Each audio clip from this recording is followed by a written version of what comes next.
Let us begin with the Pledge of Allegiance. I pledge allegiance to the flag of the United States of America and to the republic for which it stands, one nation, under God, indivisible, with liberty and justice for all.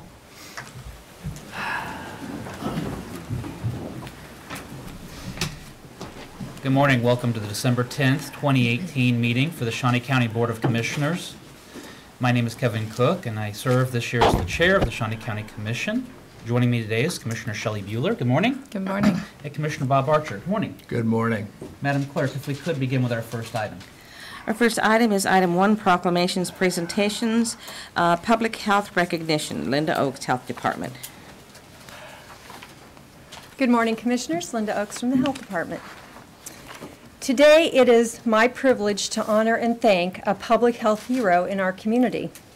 Commissioner Shelley Bueller has tirelessly served Shawnee County for 12 years. During her time as a commissioner, and she doesn't know about this,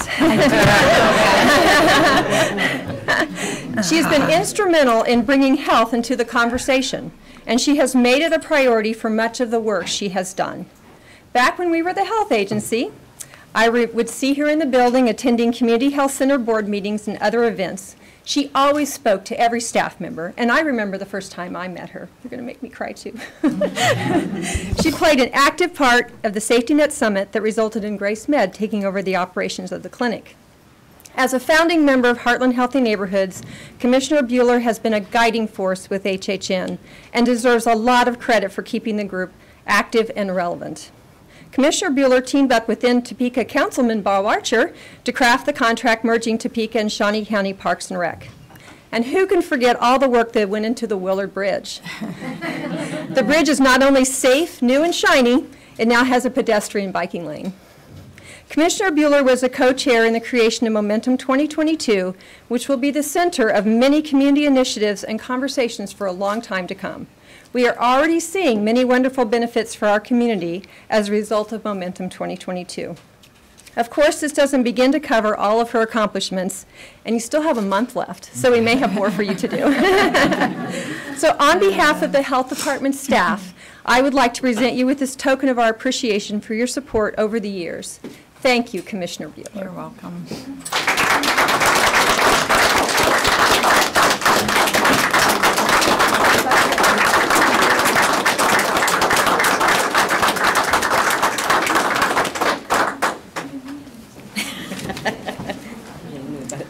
I am speechless. I'm not going to say anything because I will get emotional, but thank you, and great people to work with. It's just been an honor. Thank you. Congratulations. Our next item. Item 2, unfinished business. Consider approval of resolution number 2018-67, authorizing a conditional use permit to establish a bed and breakfast inn on property located at 3521 Southeast Pollen Road in Tecumseh Township. Commissioners, after consultation with our county counselor, he's advised me that our first step should be to disclose if we have had any ex parte communications since the last meeting on December the 3rd. I have not. I have not? None that I recall. Okay. Our next step would then be I will make a motion then to open the public meeting. Is there a second? Second. Motion made by Commissioner Cook to open the public meeting, second by Commissioner Bueller. All in favor say aye. All opposed? Passes 3-0. At this time, if there is any additional comments from either the applicant or any other individual for this conditional use permit.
I wasn't sure they were going to have a presentation, but when I was in the 6th grade at Tecumseh South, I played the clarinet, and I had a recital, and I was so nervous I couldn't even make that thing squawk. And just about there today. In fact, my notes are laying right by my breakfast. This was the house that was built in the late 1800s. My family and I moved in that when I was 1. These aren't quite in order. I'm not quite sure what happened, but we'll get through it. This was Christmas in that same old farmhouse as the wind blew through it. This is the land to the south. In a minute, I've got another picture of it the way it is now. The topic, I think what we're talking about today is change. None of us are good of it.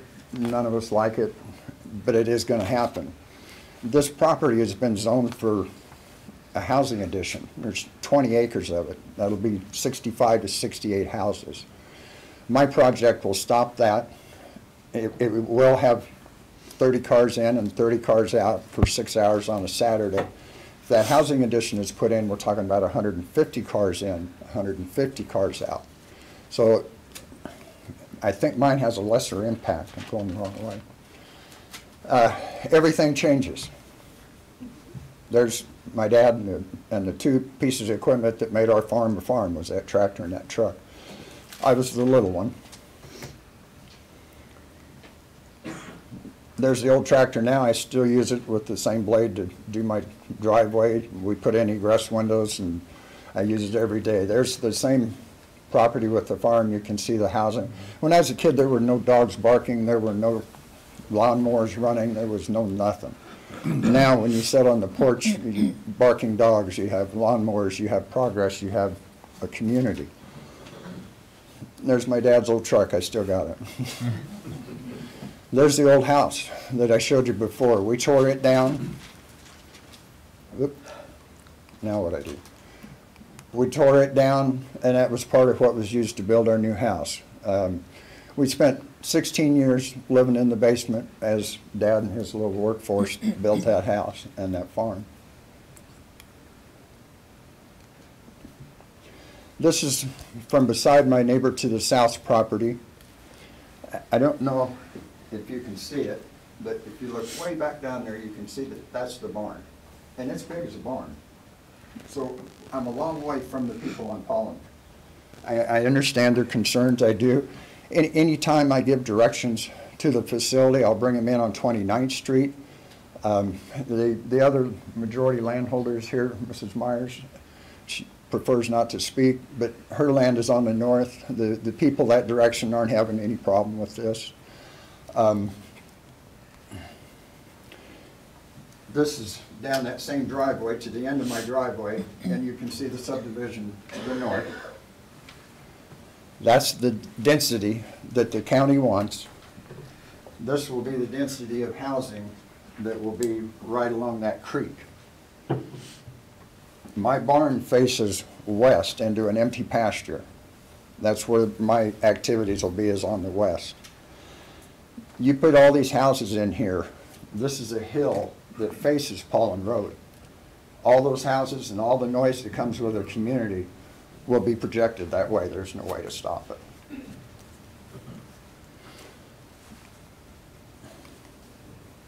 This is the density that they're looking for. There's, what was that, a couple days before Halloween when winter started. If there are problems with noise and that type of thing, I'm the one to consult. I'm the one that will solve those problems. There will be 30 cars in. There will be 30 cars out. It is an outdoor facility for the ceremony. Once the ceremony is done, the air conditioning and heat, I assume, will bring most people in. There could be a tent put outside to keep the sun off of those people on a nice hot August, Kansas day. But I feel like I've reduced the footprint, trying to make it good for my neighbors. I've limited it to 5 events per month. And really, all I'm after is 4. The extra one is for neighbors, for community service type events that I can help out with.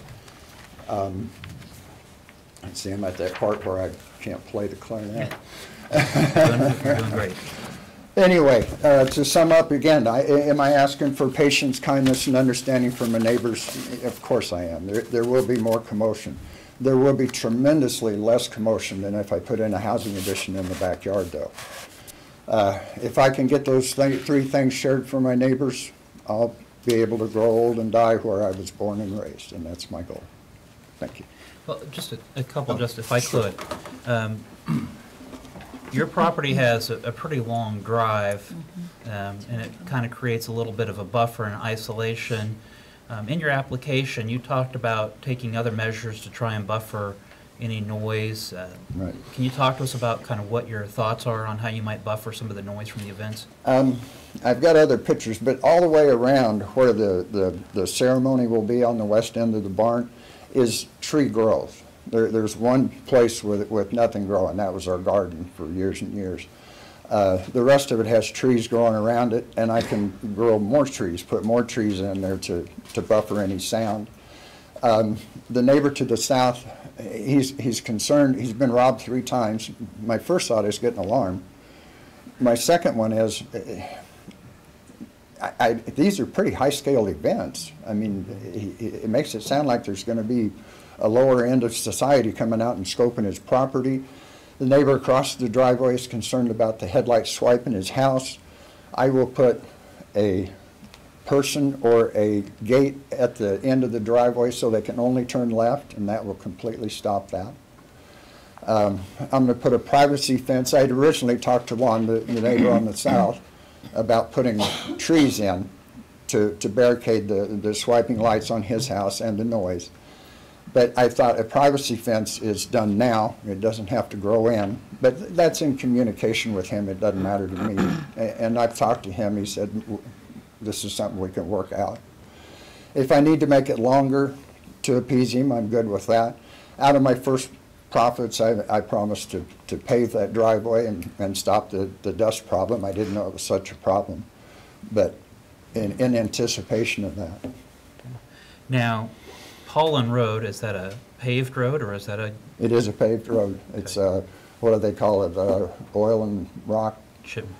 Yeah, chipping.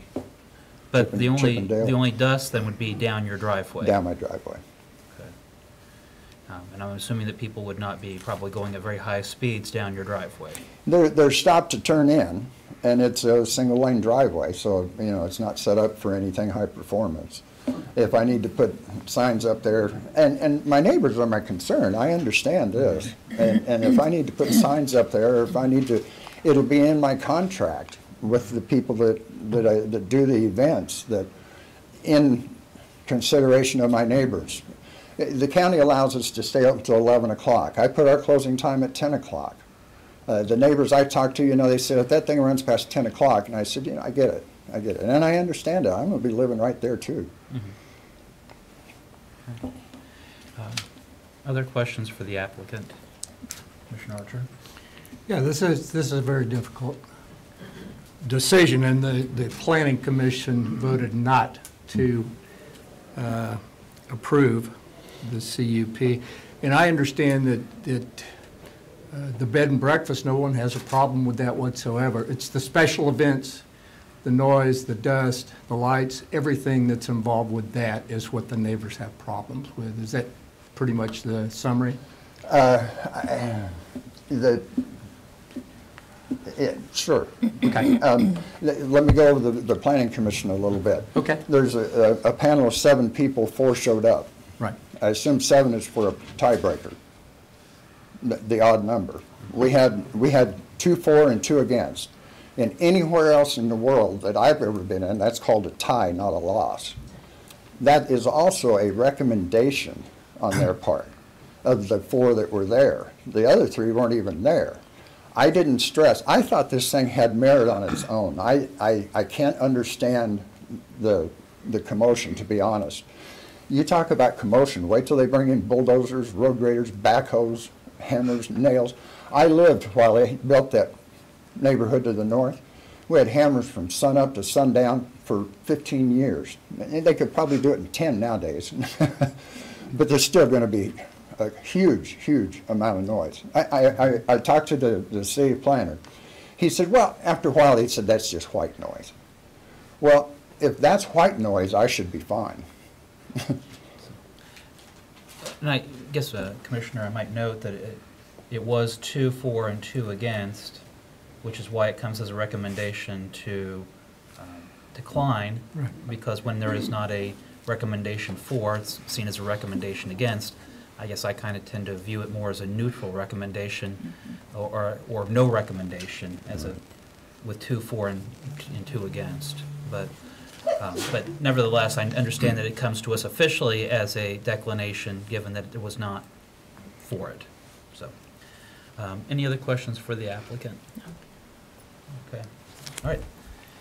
Is there anybody present today that wishes to speak on this application, either for it or against it?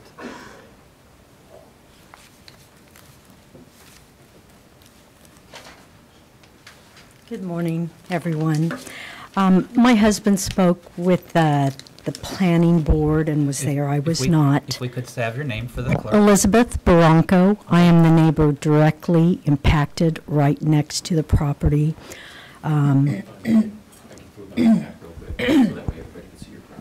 Sorry. Okay.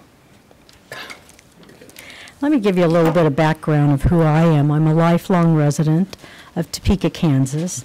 Up until 2012, I was heavily vested in the community when I lost my son, my 23-year-old son, and I have a grandson from him. That's an important fact in my life because actually I recently retired from Capitol Federal to devote most of my time to spending time with my son on my property and doing things and enjoying life in the openness of our 4 acres.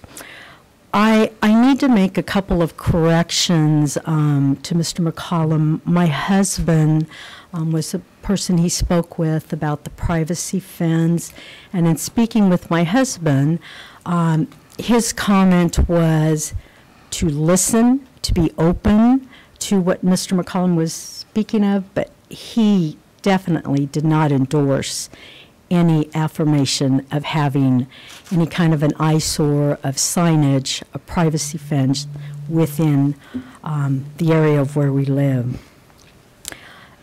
You know, there's a lot of concerns here, but I need to make it a very valid point that change is a good thing. I'm not afraid of change. In fact, if you look at the economics of a development, the impact of property tax and the revenue that will bring in and the growth of our community, and we're trying to keep people here in this community, that's a consideration.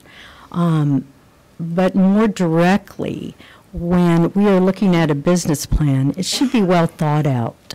There should be funding that's going to establish these pieces to protect some of the noise and to be considerate of the neighbors. And Mr. McCollum has been very kind in his approach, but it's important to know that my property is directly affected.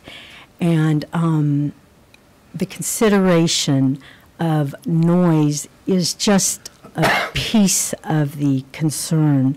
The other concern is the proximity of that road. Right now, that road, the driveway, the long gravel driveway, is very long and it's isolated. And many times, on a constant basis, folks turn down that road in air and they have to turn around in our driveway. And, you know, there is that occurrence now.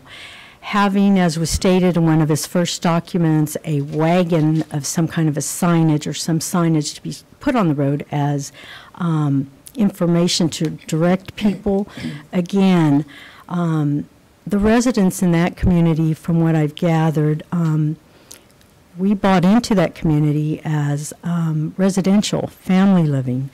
And so, yes, I am in favor of progress. This is a great idea, bed and breakfast.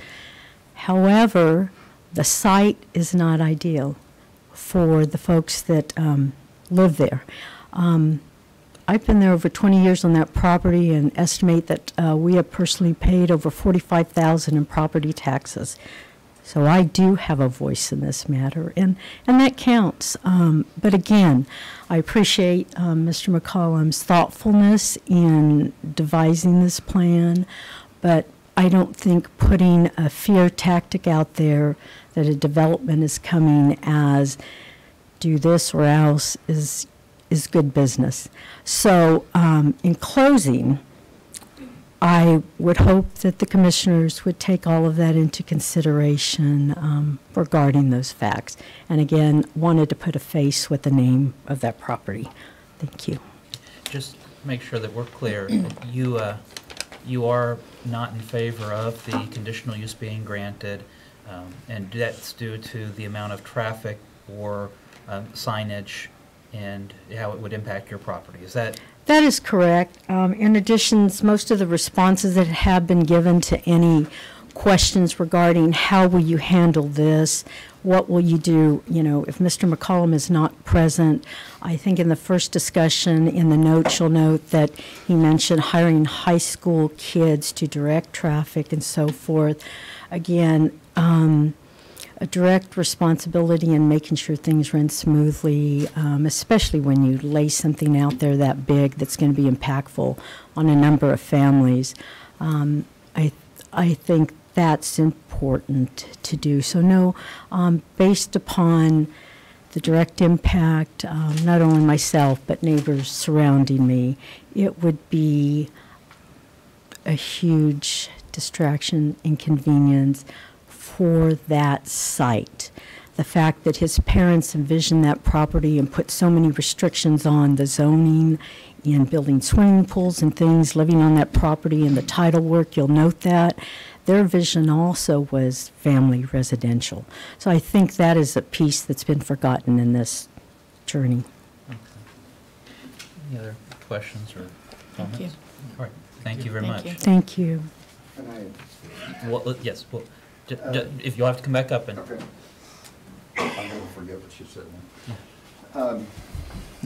As far as Dad's vision, he didn't want to see other people's swimming pools and RVs. That's why those restrictions were put on. And my dad was a businessman from the start. So when you paint a grand picture of it becoming a residential area, that was never his idea.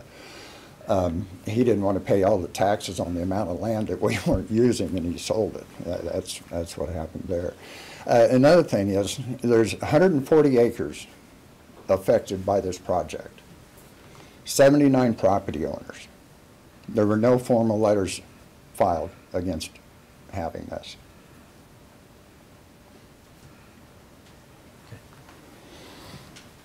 Are there other questions? Nope. I don't have any other questions? No. All right. Okay. Are there any other public comments? Seeing none, then I would make a motion to close the public hearing. I have a question, Yes. actually, for Barry, real quick. Okay. Then I withdraw my motion. Sorry. Barry, there were actually 3 letters in the packet from the Planning Commission that were in opposition. There was correct? correspondence that was received, yes. Right, okay. And so this, since there was a 2-2, it was the vote to deny, then there was, the recommendation coming forward was to deny, so there wasn't a protest by the neighbors because the recommendation going forward was to deny the application, Yeah, just to correct? back up a little bit, there were 4 Okay. area residents who did speak in opposition to the proposal at the Planning Commission hearing. There's a 14-day window that is set out by state statute by which property owners within the 1,000-foot notification radius could file formal protest. No formal protest was filed within that 14-day period. And so what we have is the record as it has been presented to you. With regard to the recommendation, when I realized that we were going to have 3 members absent and we had 2 potentially controversial cases appearing before the Planning Commission, this is the very thing I was worried about, is that we may get a split vote and it may come right down the middle. Going back and reading the statutory language, any recommendation that does not have the positive effect of advancing a recommendation for approval or denial, like a split tie vote, is represented by statute as being a recommendation of disapproval. So that's the reason that it's stated that way, even though it was a 2-2 vote. But had it come to us for approval, let's just say, then there would have been still that 14-day period. And those residents would have known that it was coming to us for approval, and they may have protested. I mean, those. It is part of their notification letter that indicates they have the express right to file formal protests within 14 days following the Planning Commission meeting. And so, that's part of the original notification Okay. that they receive. Okay, all right, thank you. Any other questions for Mr. Beagle? All right, thank you. Now I will make my motion to close the public hearing. I'll second. Motion made by Commissioner Cook to close public hearing, second by Commissioner Bueller. All in favor, say aye. All opposed?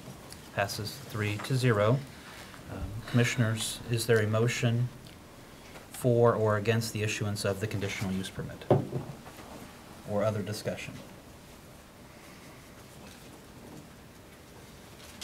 This is a tough one. Yes. That is very tough. I will start with, I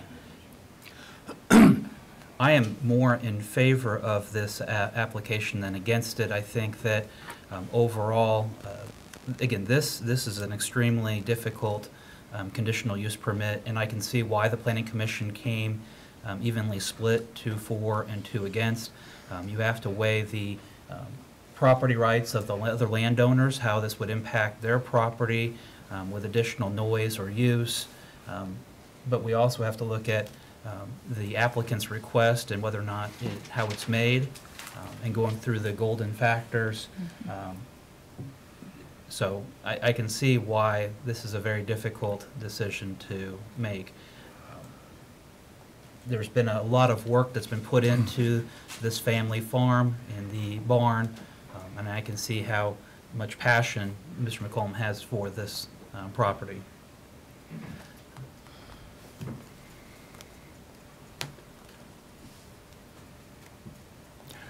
I will not be supporting the CUP.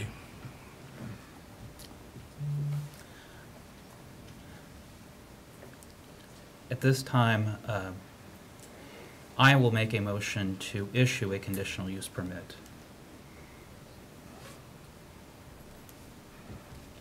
That motion then dies for a lack of a second. Is there a motion to not issue a conditional use permit? So moved. Is there a second to that? I will second. All in favor of not issuing the conditional use permit, say aye. All opposed, nay. Passes 2-1 to not issue a conditional use permit. Before we depart on this issue, I do have a question for Mr. Beagle.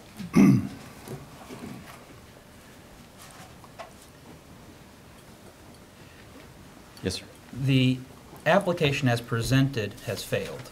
Mm-hmm. If the applicant wanted to meet with your office to talk about restricting his proposal to just a bread and breakfast without any other special events, would he be able to reapply to bring this back before the Planning Commission? What are the rules and regulations for him? Well, and I think, quite honestly, that is something that, subject to Jim's consideration, you would have the ability to do now. And what I mean by that is that he has sought a bed and breakfast inn, which includes a social event component, whereas the other option is a bed and breakfast home, which is limited only just to overnight occupancy for a bed and breakfast. And if that would be the prevailing attitude of the commission, I don't know if there's the ability to, we could, just consider the change at this stage, from a bed and breakfast inn to a bed and breakfast home. But if not, the zoning regulations does contain a provision that says there is a 1-year refiling limitation period. So it would take 1 year from the date of original application for him to refile. Now the question then becomes, well, would a bed and breakfast home be sufficiently different from a bed and breakfast inn as originally sought, and therefore would it be subject to the 1-year refiling limitation period? You're catching me without having a conversation, so I'll ask Jim to weigh in. Commissioner Cook, I too, though, had some conversation with Jim about that very same thing, so. Good morning, Commissioners. Jim Krause, Shawnee County Councilor. Facility is materially different than what was proposed in the original conditional use permit application.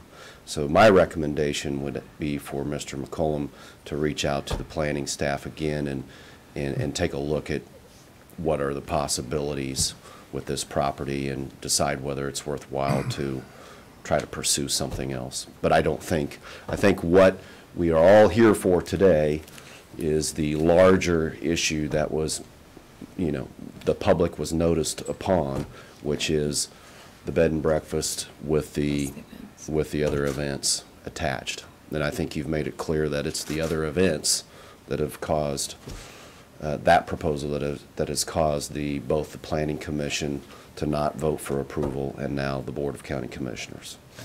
That would be my opinion, sitting here, reviewing all the documentation, sitting through the hearings, and hearing the motion today. And thank you for that. I wanted to answer that question because I'm sure there are members of the public as well as Mr. We would have to consider that application at such time.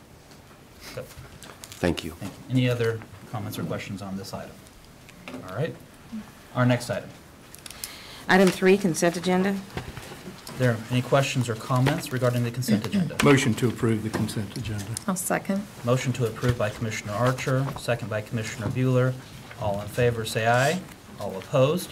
Passes 3-0. Our next item. Item 4, new business. A, County Clerk, number 1, consider all voucher payments. The vouchers are totaling $720,020.70.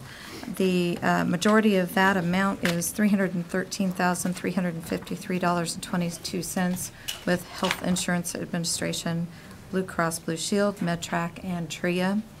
Other than that, they're under the Sheriff's Office, $49,950.67 is for laser scanner and accessories. And other than that, I do not have any questions, and if there are no questions from the two of you, I will move approval. Any questions? Second. Motion made by Commissioner Bueller for approval, second by Commissioner Archer. All in favor, say aye. All opposed? Passes 3-0. Our next item. Item A2, consider correction orders. I'll move for approval. Second. Motion made by Commissioner Cook, second by Commissioner Bueller. All in favor, say aye. All opposed? Passes 3-0. Our next item. Item B, Health Department, number 1, consider approval of request to create and fill a community health planner position in the administrative division at a salary including benefits of $68,652.99, and permission to fill any positions that become vacant as a result of filling this one. Good morning, Commissioners. Linda Oakes from the Health Department. A few weeks ago, I brought the electronic health record, and I said that was a big day for the Health Department. Well, today is a big day for public health in Shawnee County.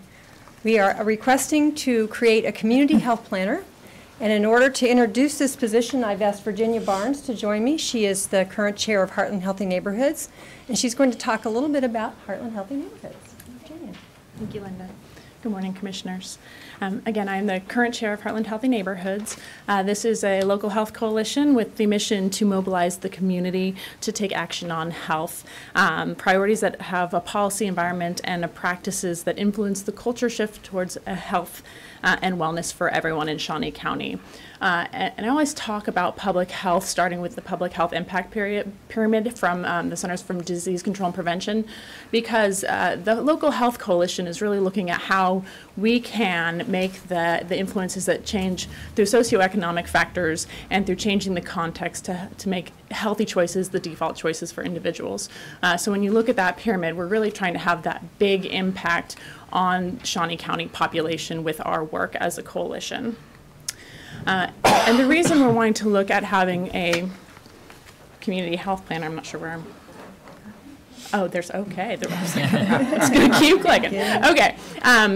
Is that we do our best work as a coalition when we have someone who can help guide the work forward, when we have grant funding. It is a volunteer coalition, and we have done a lot, and I want to go over some of the accomplishments of that today.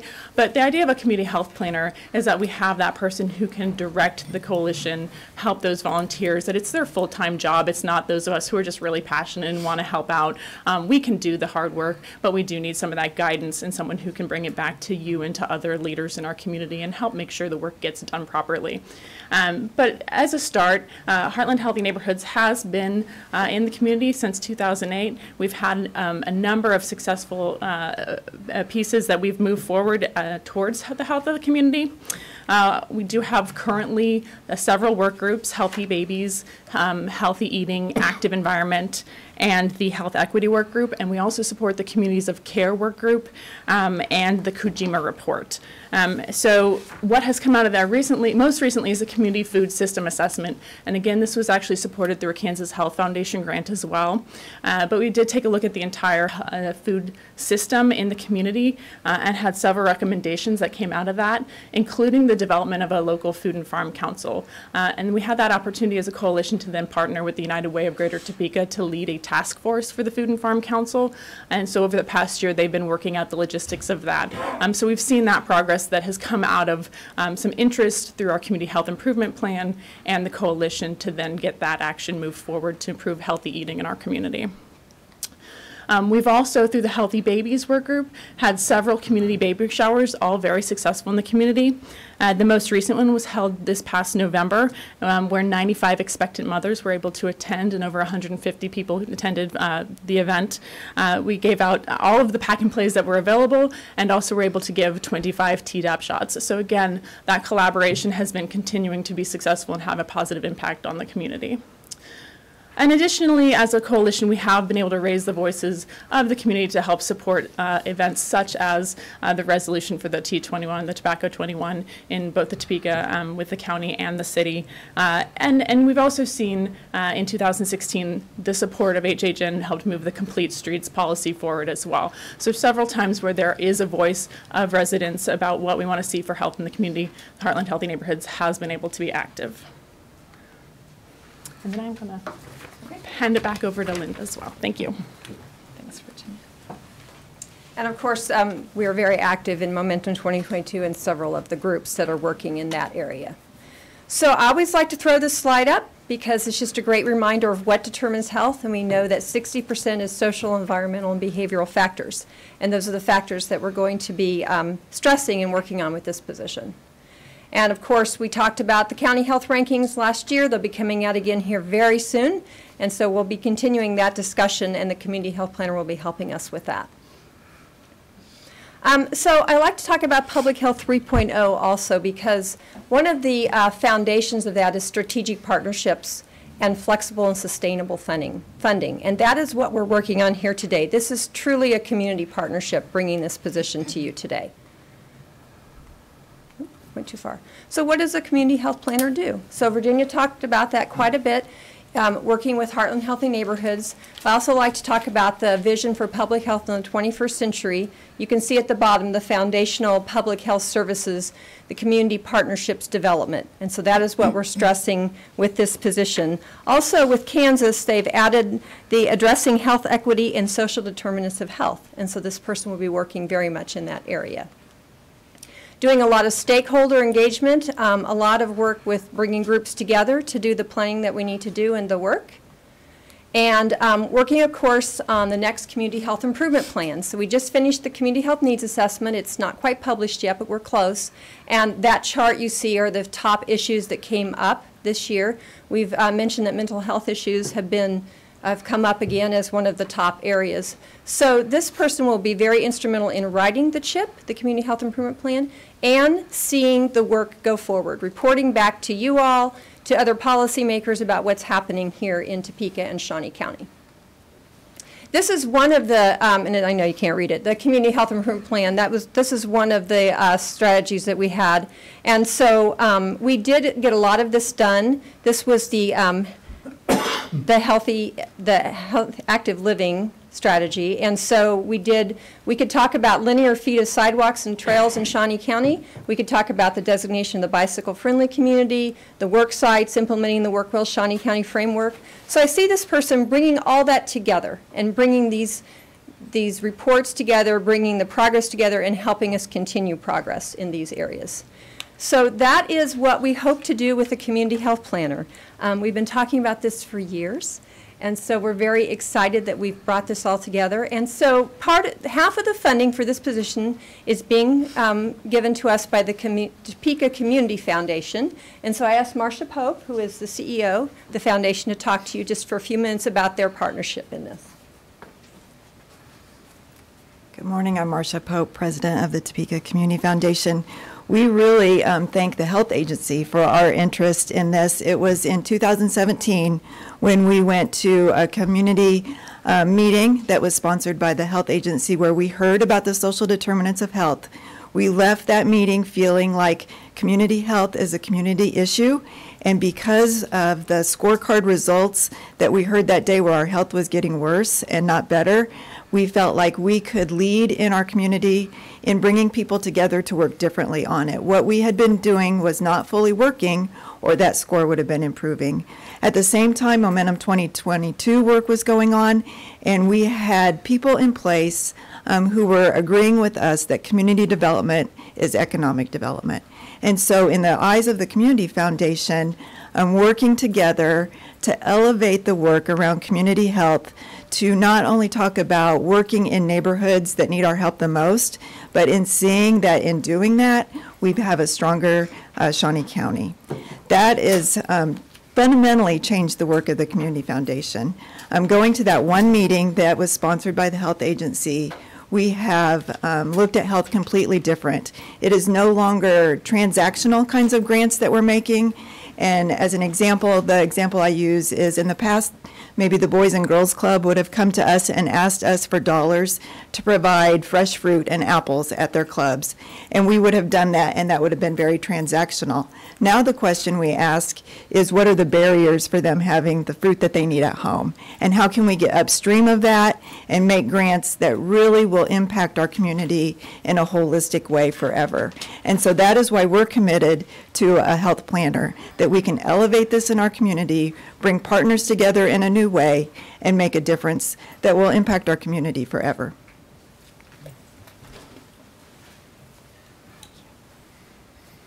This position is included in our 2019 budget, and at this point, I'd be happy to answer any questions you might have.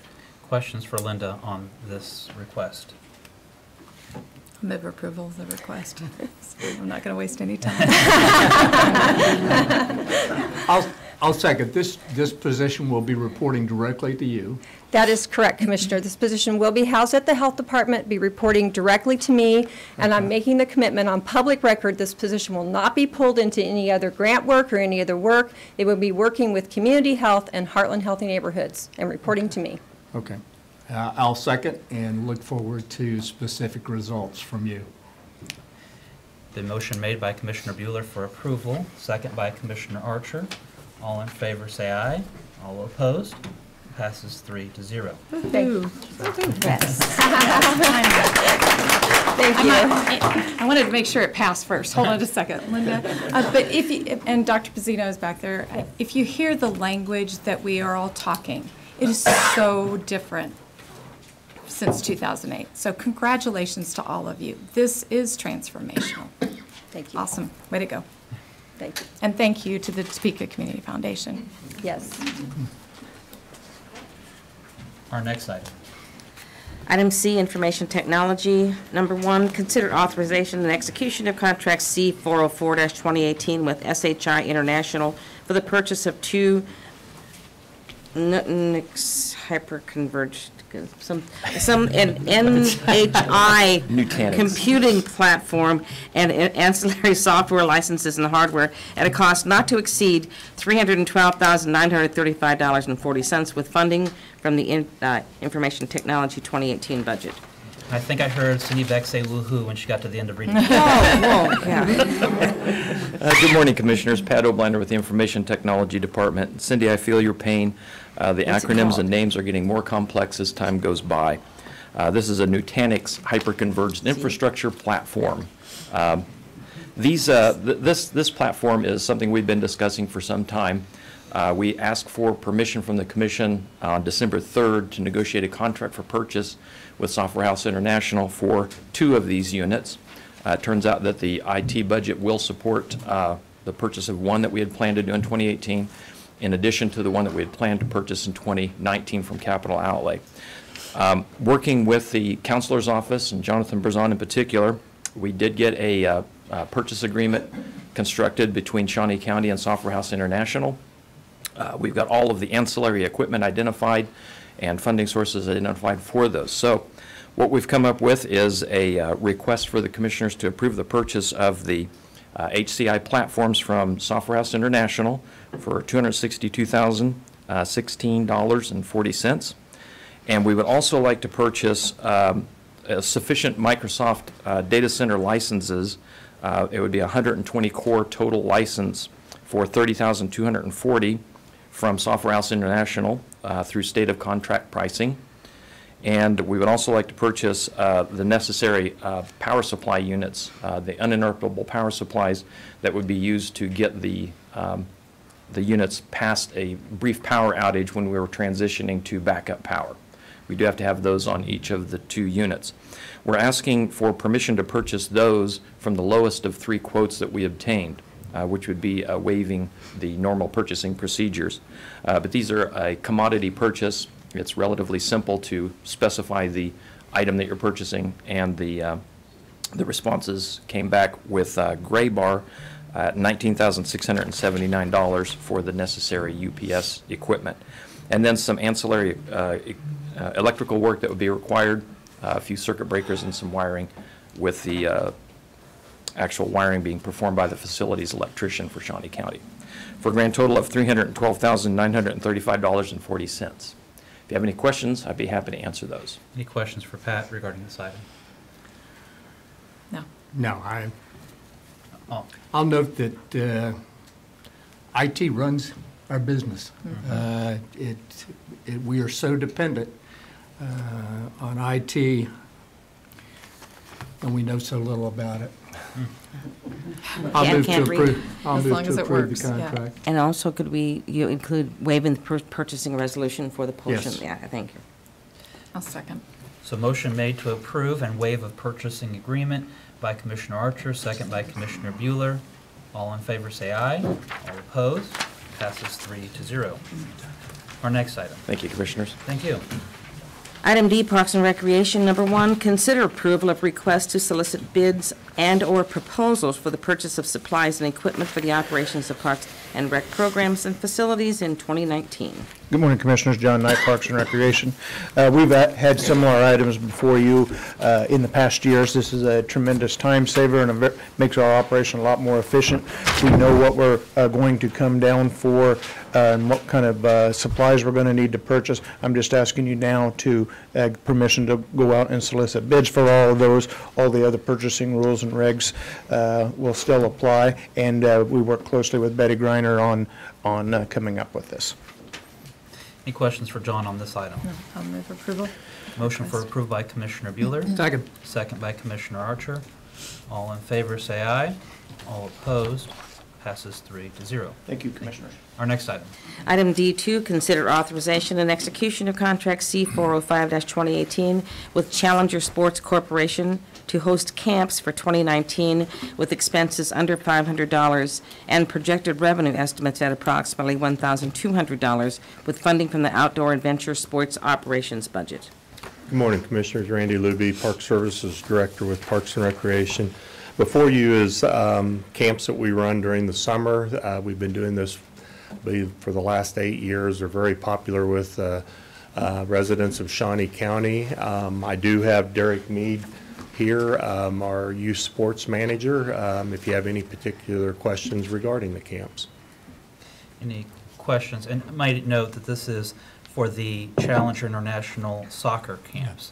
And so we're talking about soccer camps. Yes. Any questions? Move to approve the contract. I'll second. Motion for approval by Commissioner Archer, second by Commissioner Bueller. All in favor say aye. All opposed? Passes 3-0. Our next item. Item D3, consider authorization and execution of contract C406-2018 with Midwest Sports Productions for hosting youth baseball and fast pitch tournaments at the Bettis Family Sports Complex, Lake Shawnee Girls Softball Complex, and additional county-owned facilities starting in 2019 with expenses of approximately $97,000 from the Outdoor Adventure Sports Operation budget and revenues at approximately $266,500 based on the past 2 years. Good morning, Commissioners. Randy Luby again. If you remember, back in August, you gave us approval to go out for an RFP regarding different companies that could run our youth sports tournaments. MSP was the only one to respond. We've been very pleased with their services over the years. They bring in a lot of tournaments, and they have a very good reputation for a following. We have, I believe, it's close to 30 tournaments on the boys' side and 6 or 7 on the girls. They have brought us in World Series. We have one scheduled. Actually, it's USSSA Girls National Championship for 2019. The economic impact of this 1 year with all the tournaments is roughly $5.2 million. I was hoping, I don't see Brett Otting or Mike Bell, but they were highly supportive with Visit Topeka of this contract.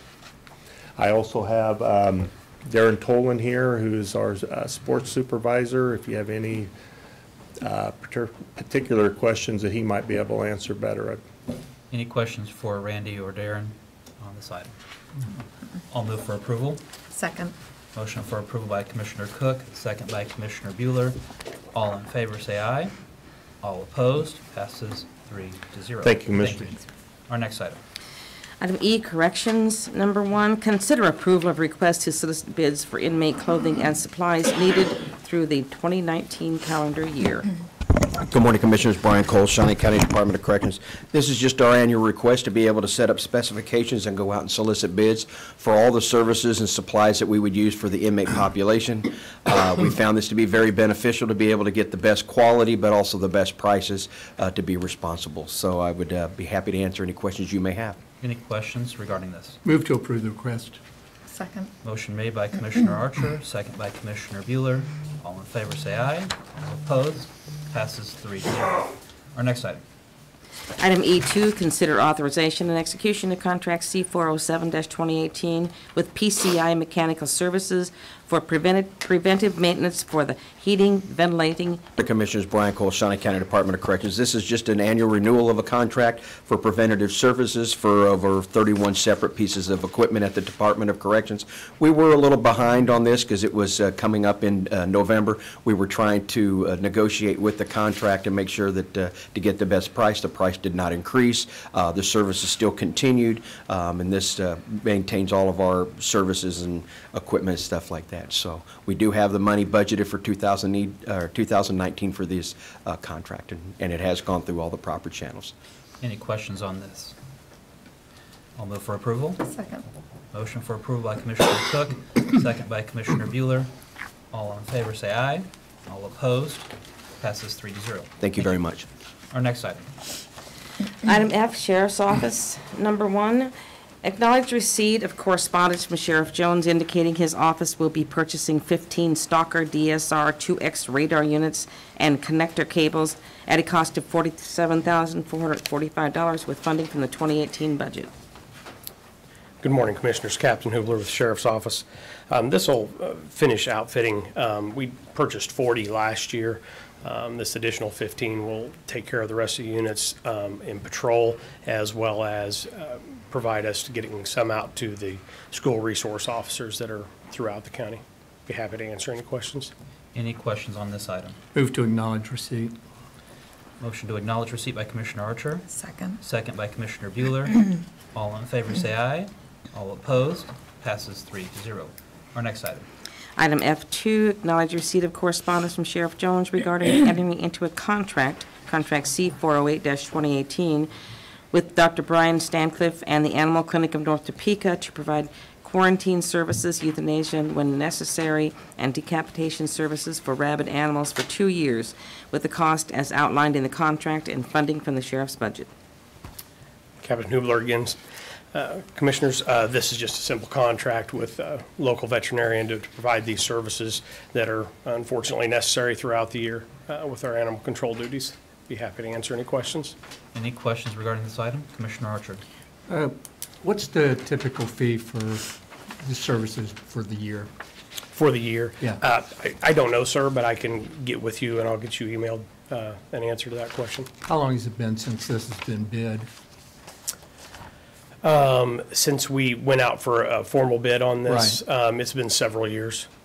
It used to be with Dr. Ma, who was in the same location as Dr. Stancliffe.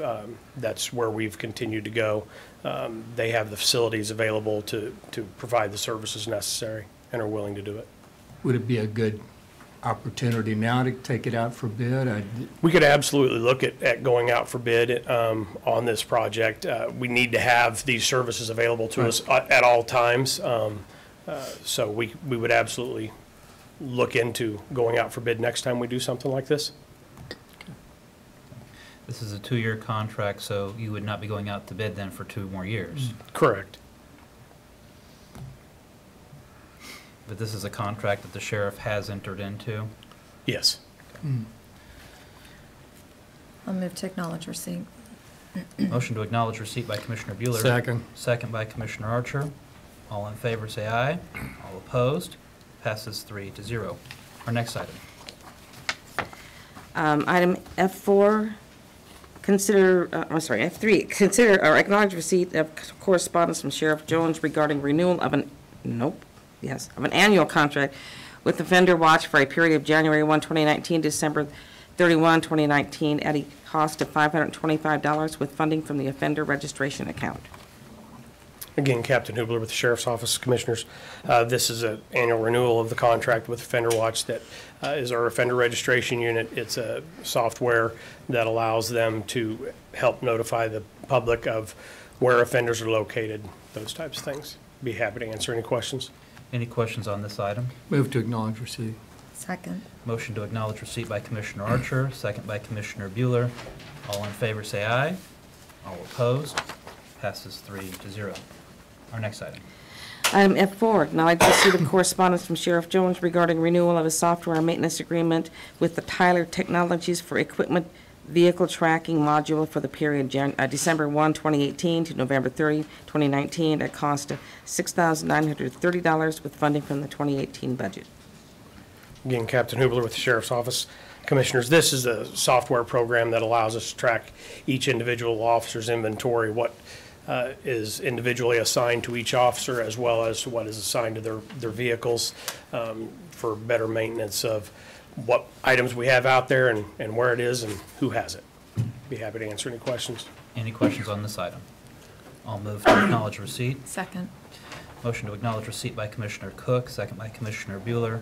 All in favor, say aye. All opposed? Passes 3-0. Our next item.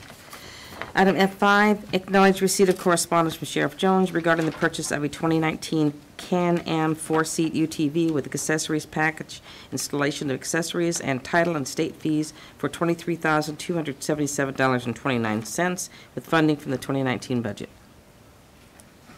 Again, Commissioners, Captain Hubler with the Sheriff's Office.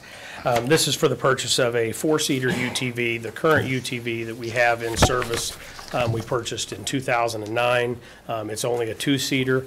What we have found is that the times that these types of UTVs are necessary, Greensburg, we went down and assisted down there for the tornado.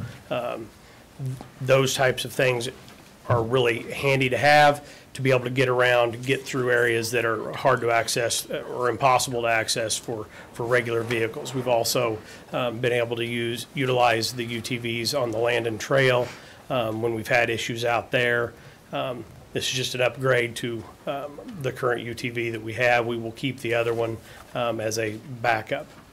I'd be happy to answer any questions you may have. When do you plan on purchasing this item? Immediately. Okay. And this is the purchase of a 2019 out of your 2018 budget? Yes. Okay. But it will be completed before the end of the year for 2018? Yes, it's a model year 2019, much like vehicles. All right. Any other questions? No. And you're planning on keeping your current UTV instead of having it sold maybe as a surplus? That's correct. We plan on keeping it because there's a lot of times when you go to these bigger events that we'll need more than one. Okay. Any other questions regarding this item? I'm not quite sure that I'm sold on the need for it, but it falls within the sheriff's budget. And I'm just acknowledging that the receipt that the sheriff has spent the money. Yeah, I'll second. I think we're all scratching our heads, but hey. So motion to acknowledge receipt by Commissioner Cook, second by Commissioner Archer. All in favor, say aye. All opposed, passes 3-0. Thank you, Commissioners. Our next item. Item G, Administrative Services, number 1, considered capital outlay requests for 2019. Good morning. We're going to take a moment to stand while hearing the presentation for Betty. Good morning, Betty Griner, Director of Administrative Services. As we near 2019, it is time for us to look at the 2019 capital outlay. You as a commission approved $2 million to be budgeted for capital outlay for the year of 2019. I started this process by asking all of the departments to submit their requests for capital outlay. All of those requests have been compiled and are on this spreadsheet here. And they total $4,552,426. As you know, we have a budget of $2 million. I've asked all of the departments to make a brief presentation on an explanation of their requests and why they're asking for it. So we will just go alphabetically down this list, starting with the district courts. I know that Judge Wilson was here earlier. I don't know that she's here right now. Can we? Okay. She does, I know she does plan to be here for this. So let's move on to the Department of Corrections then.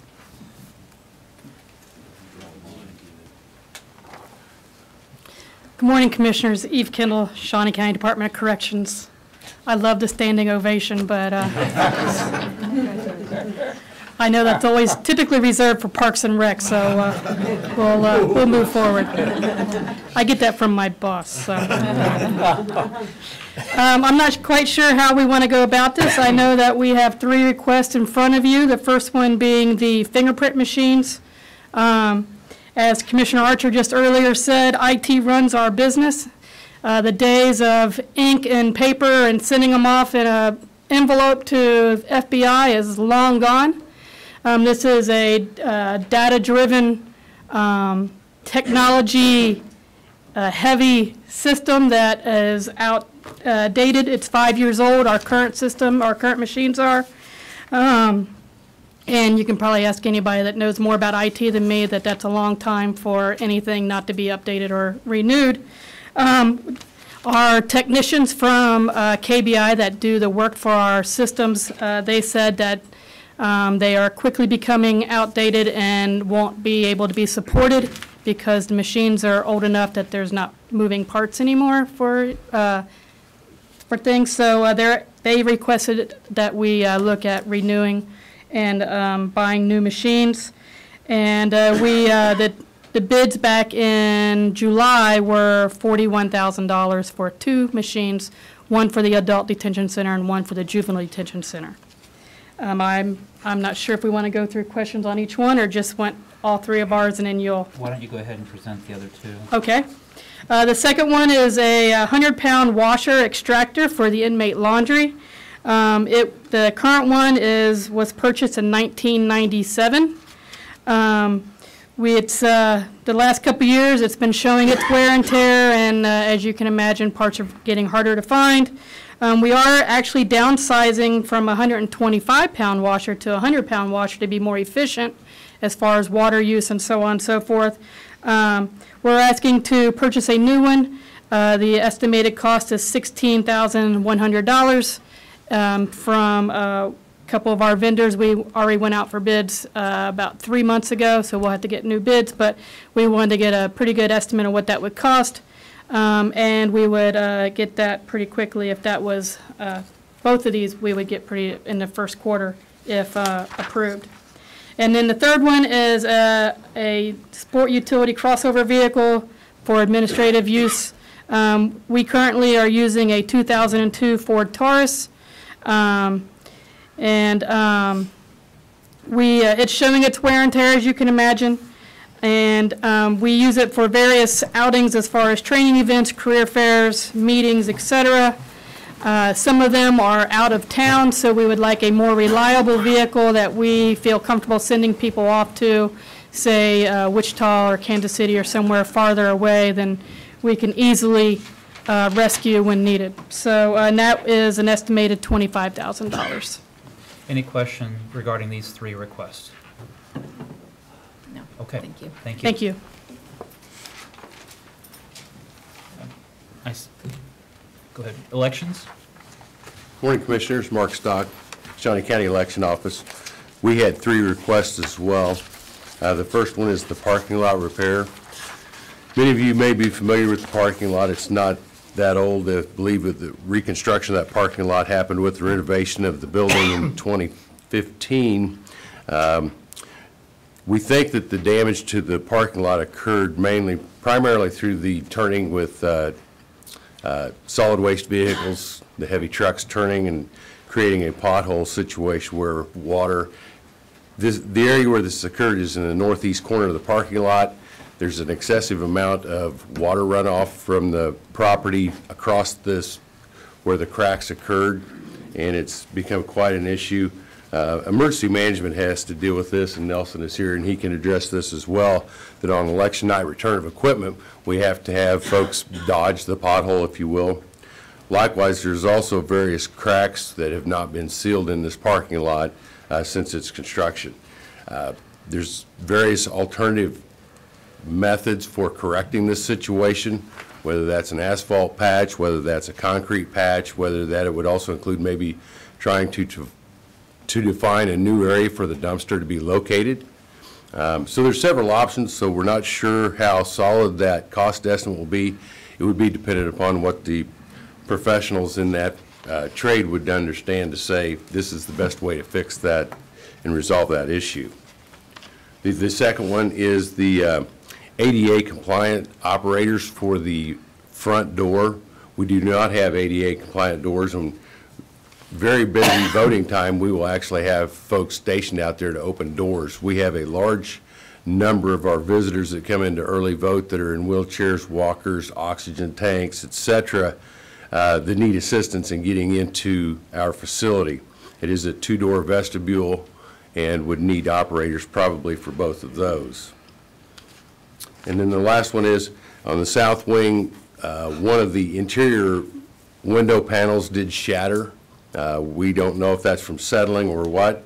The exterior panel is still intact, but we'd like to see that replaced before we think it could just fall out, but we do have it taped and then covered with a covering.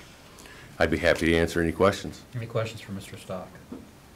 Thank you. Judge Wilson's here. We'll come back up to you, Judge Wilson. We saw your back, so but we'll come back up to you. I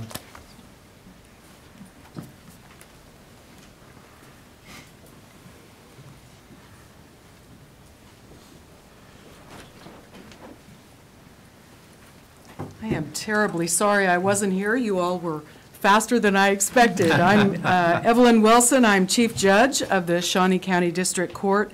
And our request, I believe you have before you the 5 requests listed in order of preference.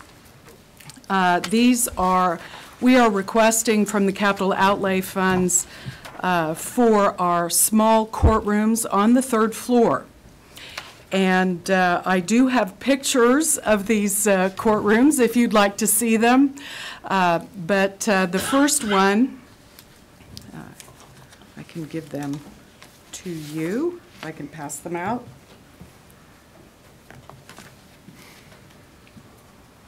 Thank you.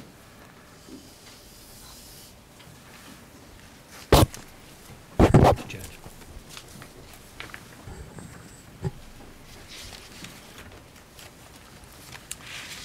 The first courtroom has the probate and juvenile court sign on it. That is currently Judge Geyer's courtroom.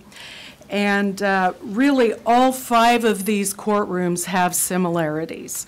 in that they are all decades old, and they are not ADA compliant, specifically as it applies to the witness stands.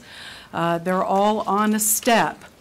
And so those, in order to make them ADA compliant, they would need to be lowered to floor level. And also the benches, really to acknowledge and incorporate technology, the computers, we need to lower or have the base on the front part of the judge's bench lowered so that the judge can look over the computers. The first courtroom, Judge Geyer's courtroom, is the one that says probate and juvenile, and all of these courtrooms would be renovated based on the template that we have in my current small, what I call a small courtroom. And that is that the bench would be in the back, the bench would go from with some modifications for each individual courtroom, but would go all the way across to the other side of the wall. This will make, it will increase the use of space that's wasted right now. The court reporter sits back there with a judge, which provides the court reporter with some protections. Also, the court reporter would be able to see the witness right below where the court reporter sits, and so that helps with the record. In each of these, the witness stands would be right in front of where the court reporter is. The judge is slightly raised, and so the judge would have a very good sight view of the witness. And essentially, if you want to look at the pictures, the first page is Judge Geyer's courtroom, which we've listed as number 1. And the second and third pictures are Judge Watson's courtrooms. One of the main reasons that I listed hers as being second in priority is because hers is on the same end of the hall. And as you can see, we've gone to some significant effort to get you really good estimates from KBS to show you, give you a really good idea of what the costs would be. Hers shows that the witness stand is directly to her left, which gives a difficult sight plan for the judge. She really has to turn all the way around to see the witness, and the court reporter would be on the floor. The next one is Judge Ludke's courtroom, which shows he's kind of shoved into the corner there, and there are 2 pictures of Judge Ludke's courtroom as well. The second one really gives you a better idea of what the witness stand looks like, and that it is, again, on that raised platform. The next one with the green plant is Judge Yocker's courtroom. And really, that place where the plant is kind of wasted space. And so we're, again, hoping to make that the bench all the way across to the wall, hoping to increase some safety features for both the judge and the court reporter, and also increase efficiencies of sight. The last 2 pictures are Judge Mativi's courtroom. The first one shows her bench. And the witness stand you can barely see right there down on the lower left. It also is raised like the others are. And then the last picture is just kind of a picture of that corner of her courtroom that is, again, it's kind of wasted space. It's just you're storing things over there. But we've divided up all of the courtrooms so that you have an idea of how much each courtroom would be to renovate. We are, of course, hoping that we would be able to do all 5, but we understand that you have some competing requests for the capital outlay funds. Our number 1 and 2, as I said, is on that end of the hall. I really think Judge Geyer's is by far the greatest need, so that's why we put Judge Watson's there too, because it's on that end. On the other end of the hall is Judge Ludke and Judge Yockers. And so I think that we could have some efficiencies of scale if we would at least be able to do one end of the hall and then the other end of the hall. Judge Mativi's is on Judge Geyer's end of the hall, but I think Judge Mativi's courtroom was the one that last received some attention. So her courtroom is in a little bit better shape, I would say, than the other four. The estimate, that first page of each one of these individuals, gives you all 5 of them. And it shows that the person that did the estimate, the team that did the estimate, would have some considerable savings if they were able to do all 5 of them. And they briefly explained that to me, and that if we've already got all of this stuff there, then we can just have some savings in labor, and we don't have to bring the equipment out twice or 3 or 4 times. It's a need that is ongoing. It's a need that we've kind of pushed off. There have been discussions off and on. Is it time to go somewhere else? Is it time to build a new courthouse? But I think that we've really started the momentum of staying here. We've got 2 great newly renovated ADA-compliant courtrooms on the 4th floor. We've got the carpet. We're doing the paint, and we're excited about staying. But we need to do these projects. I'm here this year. If I can get them all this year, that would be great. If I can't, I'll probably be asking next year and the next year to try to get it done as soon as we can get it done, now that we do have the momentum. Any questions for Judge Wilson? Just one question. The 311, 300, 304, and 306, those are your traffic and domestic divisions, and they see the highest amount of participants that are coming in for hearings or trials or protection from, and then Judge Watson's does civil, which is a lower, but hers is being included due to its proximity. Well, and it needs the work done too. Yes, right now Judge Watson is there. We have 3 judges who have not even been a judge for a year yet. Mm-hmm. And we have another judge who's only barely been here for more than a year. He started in September of 2017. So people move around sometimes. We have a couple of judges who probably are not going to be able, one cannot be on the ballot again, and we've got another one who may or may not be, I'm not really sure. But people do move around from time to time when assignments are changed. Right now, domestic is Judge Ludke, which is 300, and Judge Mativi, who is in 306, I believe. Yes. And then Judge Yockers does a heavy domestic docket also. Judge Geyer is our duty judge, and so he has a lot of the criminal dockets for misdemeanors. So both very heavy traffic, yes. Any other questions for Judge Wilson? Thank you. All right, thank you. All right, thank you. Yes, I do. Emergency management.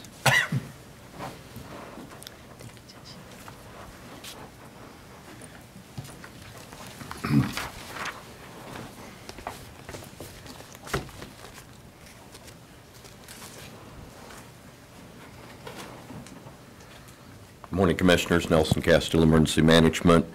This project is a add-on to what we started last year. Most of the radios that emergency management have been passed down or been ones that we have procured because of updates other departments have done with the radios. Currently, the age, with the exception of the 5 or 6 that we bought last year, the age of the radios is 12.8 years, averaging. Some of the radios will be reaching the 20-year mark here very shortly. All of them that we have, with the exception of what we purchased last year, are at end of life, 31st of this month, meaning they can be repaired as long as parts are available. That's going to depend on what's available at the depot or what they can get off of eBay or Purple Wave or wherever they get a lot of these replacement parts. So this will update our radios and get them pretty much into this decade. The radios that we will be purchasing right now, when I looked at the Motorola website, these have a 10-year, at least 10 more years of service. They're not saying that they're getting rid of any of the brands that we currently have that are brand new, but as everybody's talked about technology, the minute you buy an iPhone, it's obsolete. So that's kind of how radios are going. This will also enable us to program the radios easier without having to go to a vendor to program and have them do extra programming that the different types of radios that we have is. We will have a uniform type of radio where they can clone one off of the other. So I would stand for any questions. Any questions for Nelson? Commissioner Archer? Are there any grant opportunities to pay for these? No, there are not. None? None. Thank you. Thank you, Mr. Chair. Thank you. Our next is facility management. Morning, Commissioners. Bill Kroll, Facilities Maintenance Director. First item that we have is one that we've somewhat started on. We have a design-build agreement in place with PKMR Engineering and PCI for the North Annex. We grossly underfunded that particular project with the 2018 budget. We had $100,000 in for one air conditioning replacement. When PKMR and PCI started really looking at the systems out at the North Annex, they're obsolete, there's no repair parts, and they came up with a plan to replace the entire HVAC system at the North Annex, which we can break into 2 distinct areas. There's the north side where most of the offices are now, and the south side, which includes planning and primarily storage space. The north end would be the end that I would worry about the most. This would fully fund the project at this point, the $753,705. As an option, perhaps we could use some money from this year's contingency to help get the north side kicked off, and we might have less funding needed as we move forward. The second item that we have this year, the courthouse air handling, cleaning, and balancing. The air handling systems here at the courthouse since 1965 have never been rebalanced or recommissioned, cleaned real thoroughly to make sure that we're getting the air movement that we're supposed to be getting from the original design. That particular capital outlay would allow us to get through the systems, make sure that we're getting the flows and return air, supply air that each room was designed to have. So that's what that one's about. North Annex Storm Shelter, good news on that one. From the Sheriff's Office and the shooting range, the small unit that they picked for their storm shelter there, I got in touch with that company, and they can put 2 10 by 24 units out at our North Annex, one on the north side, one on the south, for probably less than $100,000. And the original architect estimate that we had for storm shelter at the annex was between $400,000 and $600,000. So we could provide some FEMA-rated protection, which the architect's design would not be FEMA-rated. These shelters that we would get from this company are FEMA-rated shelters. There are no whistles and bells on them. They're strictly get in, hunker down, get through the storm, and get out. So, and we do not have any storm shelter at all at the North Annex at this point. So it's a big old Morton building and kind of dangerous. And the last item would be renovating and modernizing the passenger elevators, the 3 here at the courthouse. We had that on last year's budget. The problem with, we have to do all 3 at once according to the various elevator companies, because they communicate and say, you know, when you press one button, any one of the 3 cars can come. So if you're going to modernize one, you have to modernize all 3 at once. The monies that we looked at for the 2018 capital budget, we're now looking at just singularly the inmate elevator, which is off of that system, to get that modernized. If we went through with this, we would have all 4 of our elevators here modernized into the future. And similar to what we've already talked about on IT, these elevators no longer use mechanical and electrical components the way they used to. It's all solid-state circuitry, and it's just the way of the future, so, and the way of the current, actually. Happy to answer any questions you have on these. Any questions for Bill regarding these? Commissioner Archer. You indicated that for the North Annex HVAC, we thought it was going to be $100,000. Did we spend that $100,000? Not yet. We have paid the engineer his fee out of that $100,000 for the design of the replacement of the system. How much was that? I want to say about $22,000. Okay. So are we carrying over $80,000 from before? At this point, yes, approximately in that it's, neighborhood. the total cost is going to be $753 plus 80. Yeah. That Over would get $800,000. That would get both sides of the North Annex completed with new HVAC systems. Wow. Okay, that's all I had. Any other questions? Mr. Chair. Okay. Thank you. Information technology. Just going to scoot this down so you can follow along.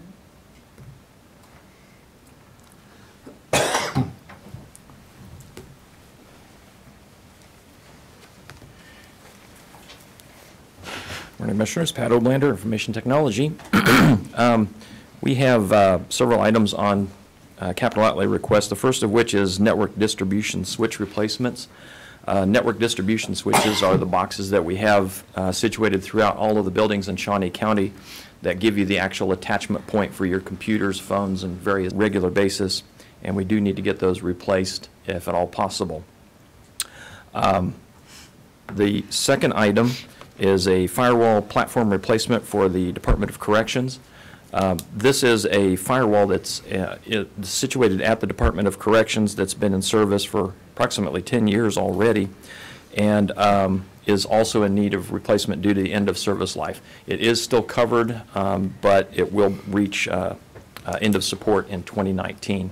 That is something that we do need to replace, because if we don't have support on it and something goes wrong or a new infection vector is discovered that requires a firmware upgrade or a software upgrade, we won't be able to do that with that particular firewall platform. The next item is a fiber connection from the Expo Center to the Weeds building. Currently, we have 2 T1 lines that are in place to service data and telecommunications needs at the Expo Center. Those are old-fashioned copper circuits, a lot like an old landline that you're used to having in your house many, many years ago. They're limited in the amount of bandwidth that they can support as far as traffic is concerned. They are also relatively expensive. The 2 that we have in place are running us about $600 a month. And over time, those will be retired by AT&T. They won't even be available. So we have to put something in place to take over the data and communications services that those are providing. We are collaborating with Expo Center staff to ensure that anything that we would do along the lines of creating this connection would not interfere or be disrupted by Expo Center renovations. And we have an IT vehicle that is a 2001 Chevy Cavalier that is also reached the end of its service life that we would like to replace for use by Shawnee County technicians and staff as we travel throughout the county. If you have any questions, I'd be happy to answer those. Any questions for Pat? All right. Thank you. Thank you, Commissioners. Parks and Recreation. Morning, Commissioners. John Knight, Parks and Recreation. We have three capital outlay requests in front of you today. The first one is Adventure Cove. If you remember, a couple weeks ago, we had a presentation on some stormwater mediation and also some water refresh with the pumps. Both of those two things we're addressing another way, but what that does is turns that water into a much fresher area, and we could begin to bring swimming back. That first request is to purchase and install a floating playground system there to bring back swimming at the Lake Shawnee Swim Beach. The second one is a family park design services. It says field house development, but I don't want to limit that to a field house development. What I'm looking for there is between the Midwest Health Aquatic Center and the Cypress Ridge Golf Course. I have about 60-some acres in there. This is the least represented quadrant of our three. We need some services in there, and we're looking at what we might be able to do to tie all of those services together and also be basically some master planning type services for that. The third request is a artificial turf at the girls softball complex. You heard earlier a presentation from Darren Tolan in our sports division on how much the economic development, the economic impact of the Bettis complex. This would begin to put artificial turf on several of the other fields at Lake Shawnee at the girls complex, which I assume would have about the approximate same amount of economic impact plus return on investment of our expenses. With that, I'd be happy to answer any questions you may have. Any questions for John on these items? Commissioner Cook. Yes. John, help me on the girls softball complex. How many fields do they have? What do they have now? They have all natural surfaces now, which is we have a couple ag lime fields and a couple of red shale fields. This would turn this complex. PICA might be able to play a role in helping us with some of these type of things. This is just the cost. But these are for two fields. Yes. Mm-hmm. Thank you. Commissioner Archer. And it's just the infield, John? Yeah, we'll do, what we did at the Bettis complex is we did the infields and the warning tracks around the outside of the fence and left the grass outfield areas in a natural grass area. And what that does, the vast majority of the events, we can still play through that with damp outfields, but we can't play with damp infields. So we're trying to cut down the cost a little bit by having just the infields. And they're $300,000 each. About 150 each. 150,000 each or 300,000 Or each? 300,000 each. It says 300. No, I think they're closer to 150,000 each. Darren's nodding his head, yes.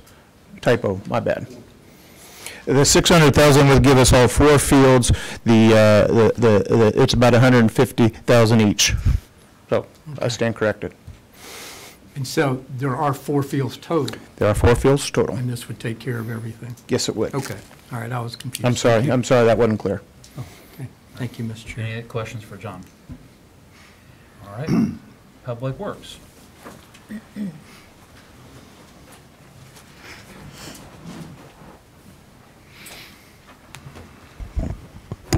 Good morning, Commissioners. Kurt Niehaus, Director of Public Works and Solid Waste. Before I get into each vehicle, I want to say that all these vehicles we're asking for replacements because of their age, their mileage, availability of parts, and it's taken longer and more time to keep these vehicles on the road. So with that, our first priority are two dump trucks at approximately $150,000 each. They're replacing vehicles that looks to be about 14 years old with mileage that are approaching $200,000. All these vehicles that I'm going to talk about support, as you might guess, our road maintenance and snow and ice removal activities and/or. The second priority is two one-ton crew cab trucks. The value that we show in our original request is $52,000. I would like to correct that to $60,000, and the reason for that is each truck will come with a sander and a snowplow. What we use those vehicles for are intersections where the big trucks are too big to maneuver, like in a roundabout and things like that, these smaller trucks are better able to remove the snow and ice in those intersections. Our third priority is a dump truck with a hook and drop style, where we can use it. One day we can have a bed in it, and the next day we can have a water truck or some other type of device in the back. And again, this is being replaced. These vehicles are approaching 200,000 miles, and they're 10-plus years old. The fourth item is a full-size SUV. We put it down as a replacement, but it's replacing a 1/2 ton Chevrolet 1500 pickup. And the reason we would like the Suburban is so that the road and bridge superintendent, this vehicle will be for the road and bridge superintendent, when he's traveling the roads, he can bring maybe some district people with him, or myself, for example. And it'll give him space to put tools in the back, simple tools and things like that. Now, what we would like to do with this Suburban, even though it is replacing this pickup, we would like to hold off on this pickup for a short period of time as protection for other pickups that are non-operational.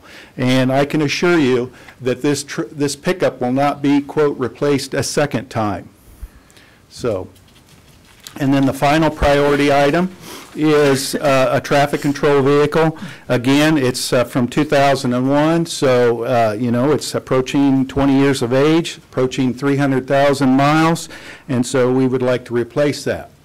Any questions for the commission? How the replacing of the traffic control vehicle become a priority number 5 when it is close to 20 years old and 300,000 miles? Well, I'm guessing when we weighed everything, it just, I guess we can keep it running better than the other vehicles. And when you look at we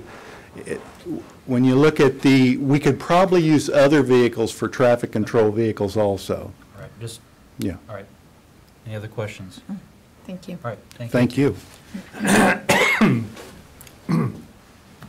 So one question, would you like me to change that request from 104,000 to 120,000? Yes, please.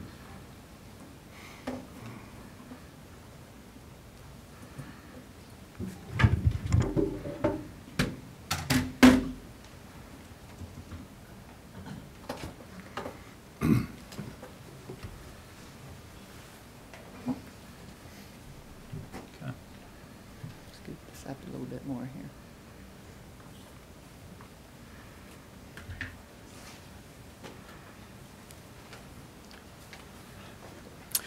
Good morning, Commissioners. Dusty Nichols, Emergency Management. On behalf of the Security Council, was asked to be the committee chair for this particular committee regarding the security and surveillance system for the courthouse and potentially more. But this is a request for $250,000 to continue the process of finding the best resources to do this particular function for the courthouse and further. And is this going to be a complete replacement? Is this Well, going to be an upgrade? Yes, Partial? and yes, and yes, and yes. Well, the stage we're at now, we had a couple of vendors come in over the past year and gave us some product reviews and some of the products they could provide. We also had DHS come in and help us with a needs assessment. We did a capabilities assessment on the current system. And instead of trying to just keep replacing, leapfrogging this thing over and over, this would be more of a strategic replacement process versus just an all-in-one shot. So that's kind of the process we're looking at. The committee has,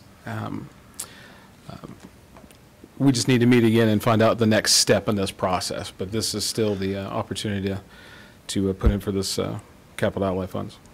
And I understand that, this is a sensitive subject given that it's security related, but is this addressing the external or internal operations of the facility? Yeah, both. This would address, hopefully more than that, multiple areas possible. All right. Questions for Dusty? All right. Okay. Thanks, Thank you. And finally, from the sheriff.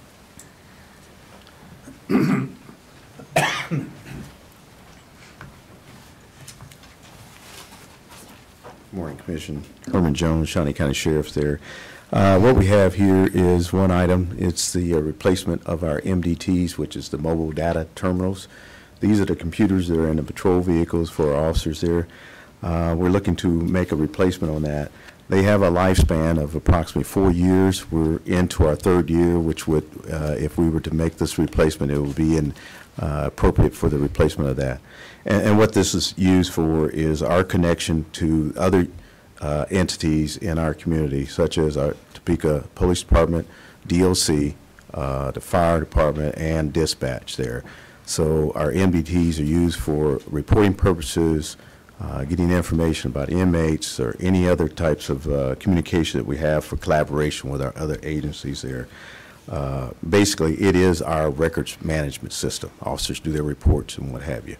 Right now, we're on the New World system, and with that, which is a records management system, we have enhanced that to the most technology that we have. The problem is the computers that we have not been advanced.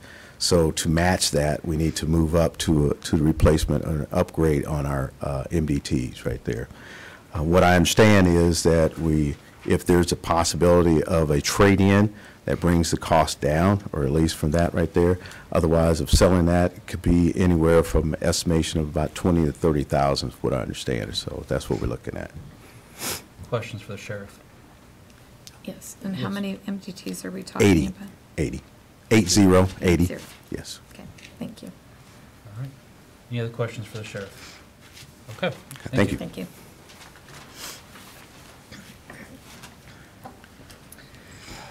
Okay, as you can see, I have a worksheet, a spreadsheet set up here that will track all of the motions that you make on this green column here. Down at the bottom, I also have the $2 million that is budgeted, and it will show you how much of that is left as we work through. I've changed that. We changed that one item, so that makes the total requests $4,568,426. Betty, before we get to the taking up the individual items, we have a budget of $2 million. Are there any other funds that we would have available to draw from? We do have 2018 contingency money that is left that we have not spent this year, and we have $508,512 after 2 requests that I know will be coming. So even with those requests, we have $508,000 left in the 2018 contingency. If you desired, that could be transferred to the capital outlay fund upon your direction. And those were, again, contingency funds, and we do not anticipate needing those throughout the end of the year. Not that I'm aware of at this time. Now, anything could happen, but not that I'm aware of. We have 20 days left in the year. Right. All right. Is there a thoughts on the contingency funds from 2018? I think we should use those for capital improvements.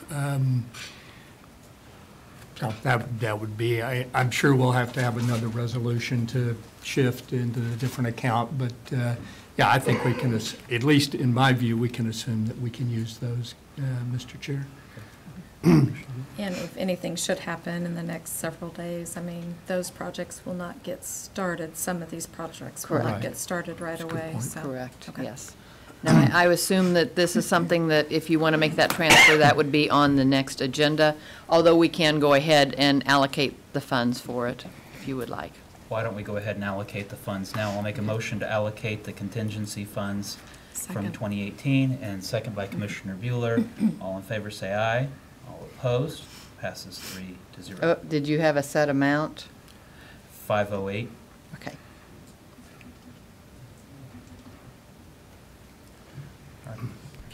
All in favor say aye. All opposed? Passes 3-0. Okay. Commissioners, are there any other questions or inquiries of the departments? Commissioner? I did have one inquiry for Mr. Knight.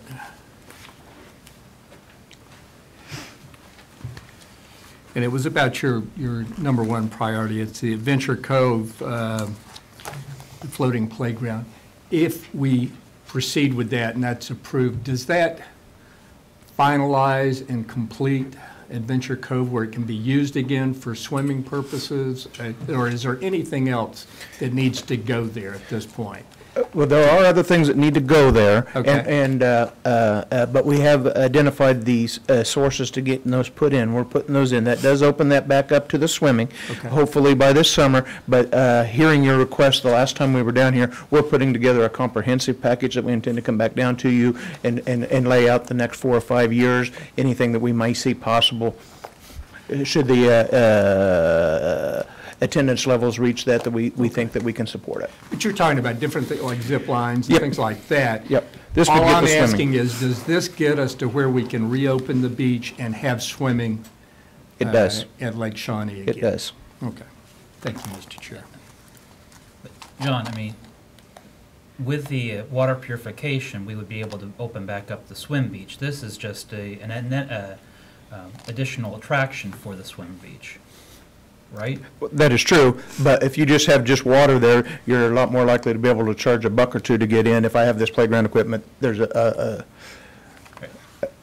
I've been a businessman now for about a couple months, so you guys are training me, so I'm still learning. But at some point in time, we need to draw them in and charge.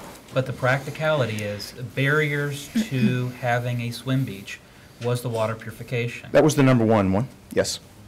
And so by treating that, we would be able to open the swim beach. This addition of this item might give it more draw for revenue. Correct. Okay. But actual barriers to having a swim beach has been addressed through the water purification. I would say that the floating playground was one of the highest ranked ones after the clarity of water, though. We're just moving down the list. Not so fast.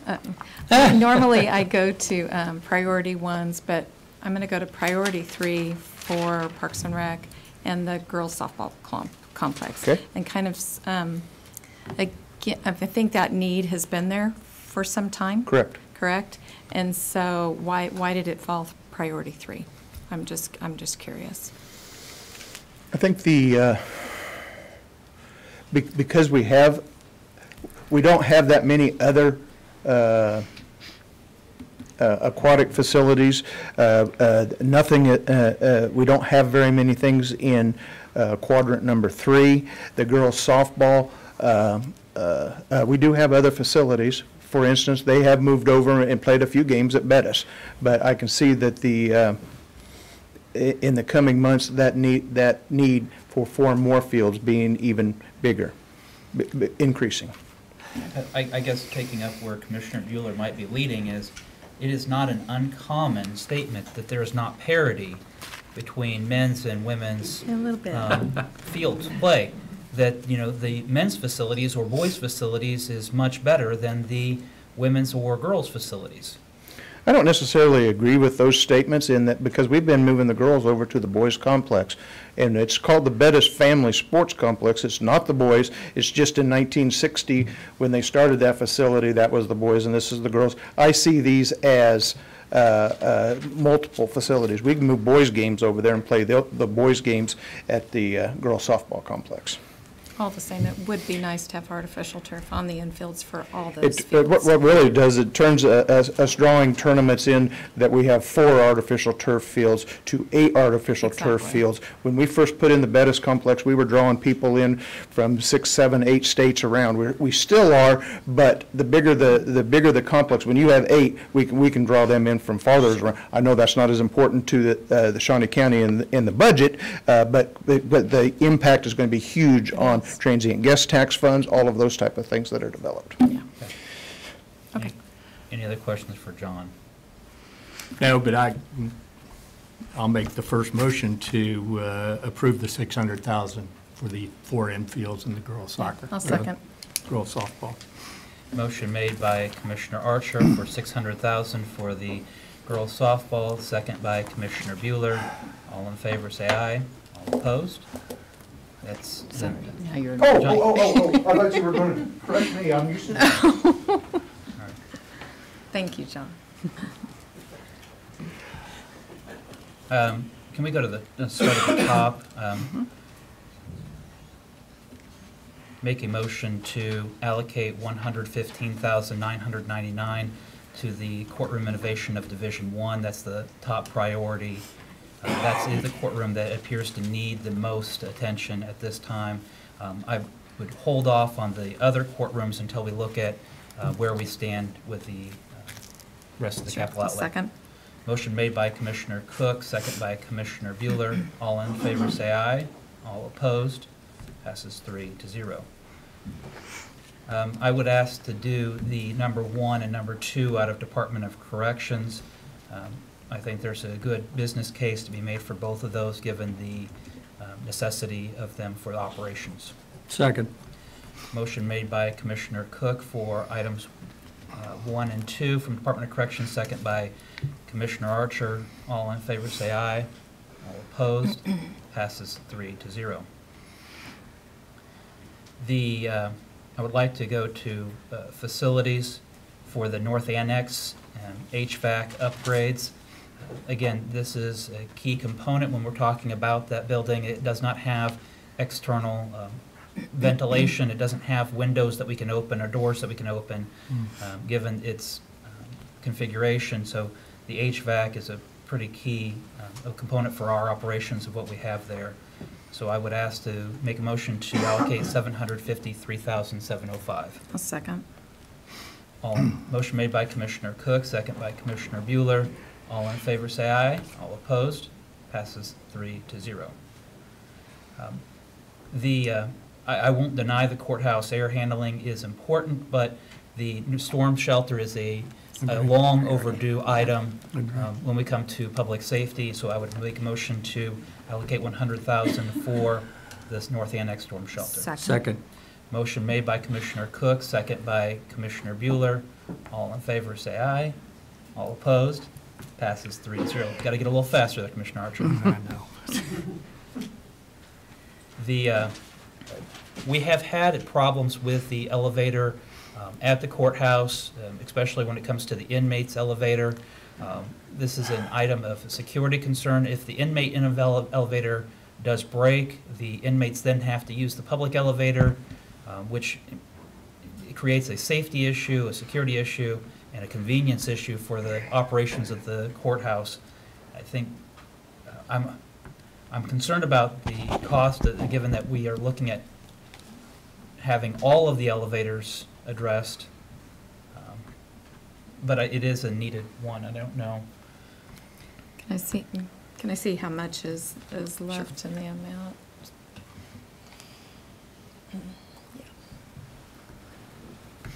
$881,000 left.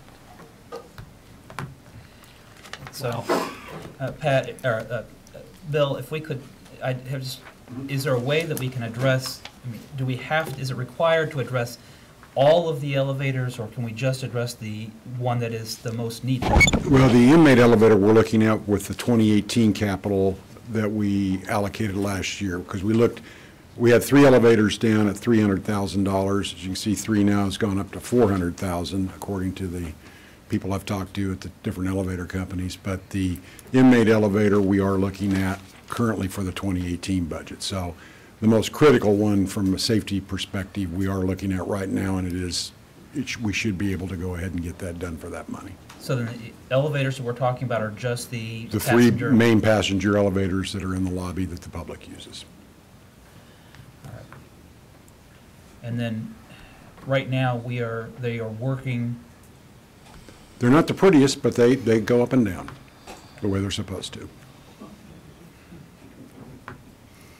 All right. Perhaps we maybe hold off on that. I agree. Okay, hold it. Thank you. Okay. Yes, just to clarify, in 2018, you designated $100,000 for elevators, and that is what we're looking at for the inmate elevator.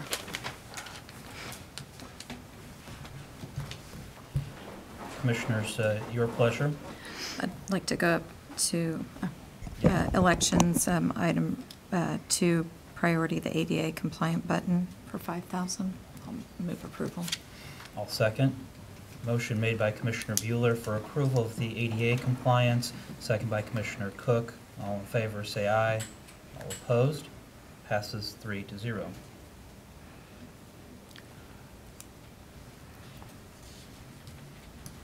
And I'll move approval for the surveillance system courthouse, priority 1, $250,000.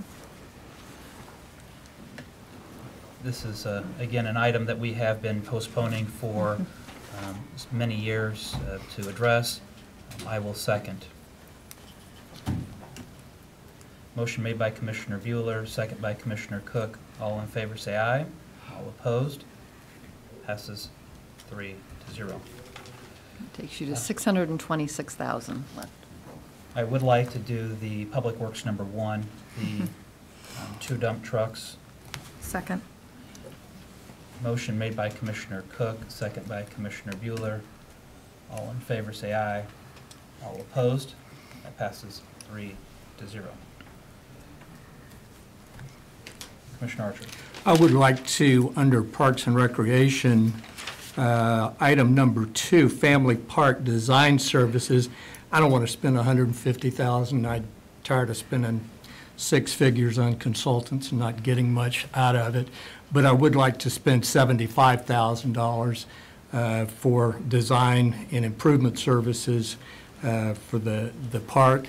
And I will notice that we have a park planner coming on board in January, and I think we can use his expertise also. So that's a motion to spend $75,000 for design services at 21st and Urish Park.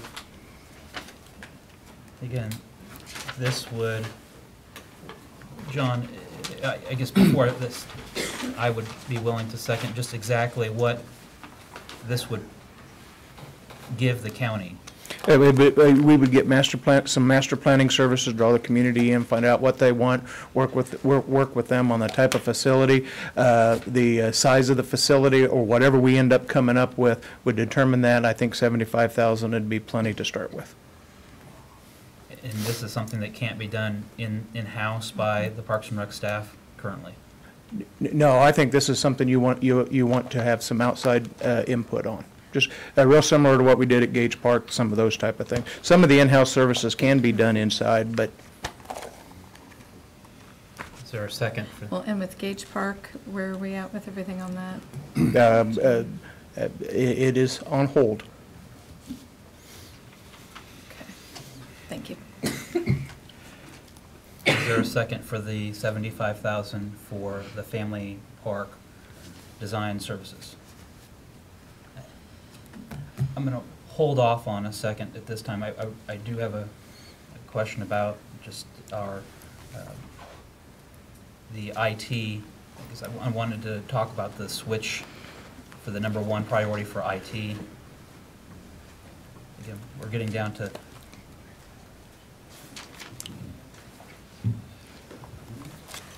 Yes, sir. Pat, on the number 1 priority for information technology, it was a network distribution switch replacements. Again, can you talk to us a little bit about how that is your top priority? And yes, the network distribution switches are a critical component in supporting all of the computing activities throughout Shawnee County. We have core switches that tie the buildings together, and then we have distribution switches that the actual equipment in everybody's office attaches to. Telephones, computers, fax, copy machines, etc. Everything that's data-driven is attached to these distribution switches. When those fail, an entire office can become non-productive for the amount of time that it takes to get that switch replaced. So depending on where the switch failure occurs, it can be very high impact on Shawnee County business. So that is something that we want to make sure that we keep up with and are prepared to address really quickly as failures occur. We do want to make sure that we get those replaced very quickly. So what we would like to do, or what we're proposing to do, is replace the switches that are beginning to fail in hopes that we get them taken care of before they fail. And like I said, we have approximately 77 switches in production that we would be targeting for replacement.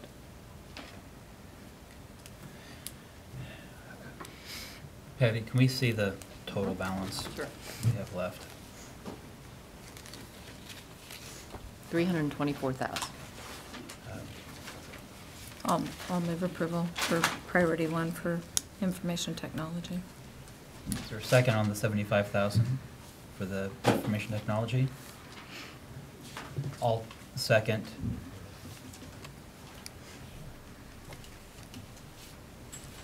Okay. Going back to the family park, John, again, Commissioner Archer was talking about 75,000 for, is this engaging a services of a consultant? And engineering type services, all of those type of things. We don't have an engineer, a park planner that would come on, wouldn't do that. Can we do some of the public engagement stuff? Of course, we can do some of that in-house. And we would be glad to work with Public Works on some type of engineering things, but they're really good at roads and bridges, not so well at park facilities. But we do have a contract for engaging engineering services, don't we? Yes, but I'm limited to, and usually we use that for just the small and mid-sized projects. But this would be a bigger one in which we would go out and provide some actual design services, run those by the communities, run those by potential partners, all of those type of things as well. And then so, is this just primarily a consultant that, or engineering? What are your thoughts then? The design services would include all of that, yes. And design a facility that would fit into the potential budget that the county commissioners would likely approve.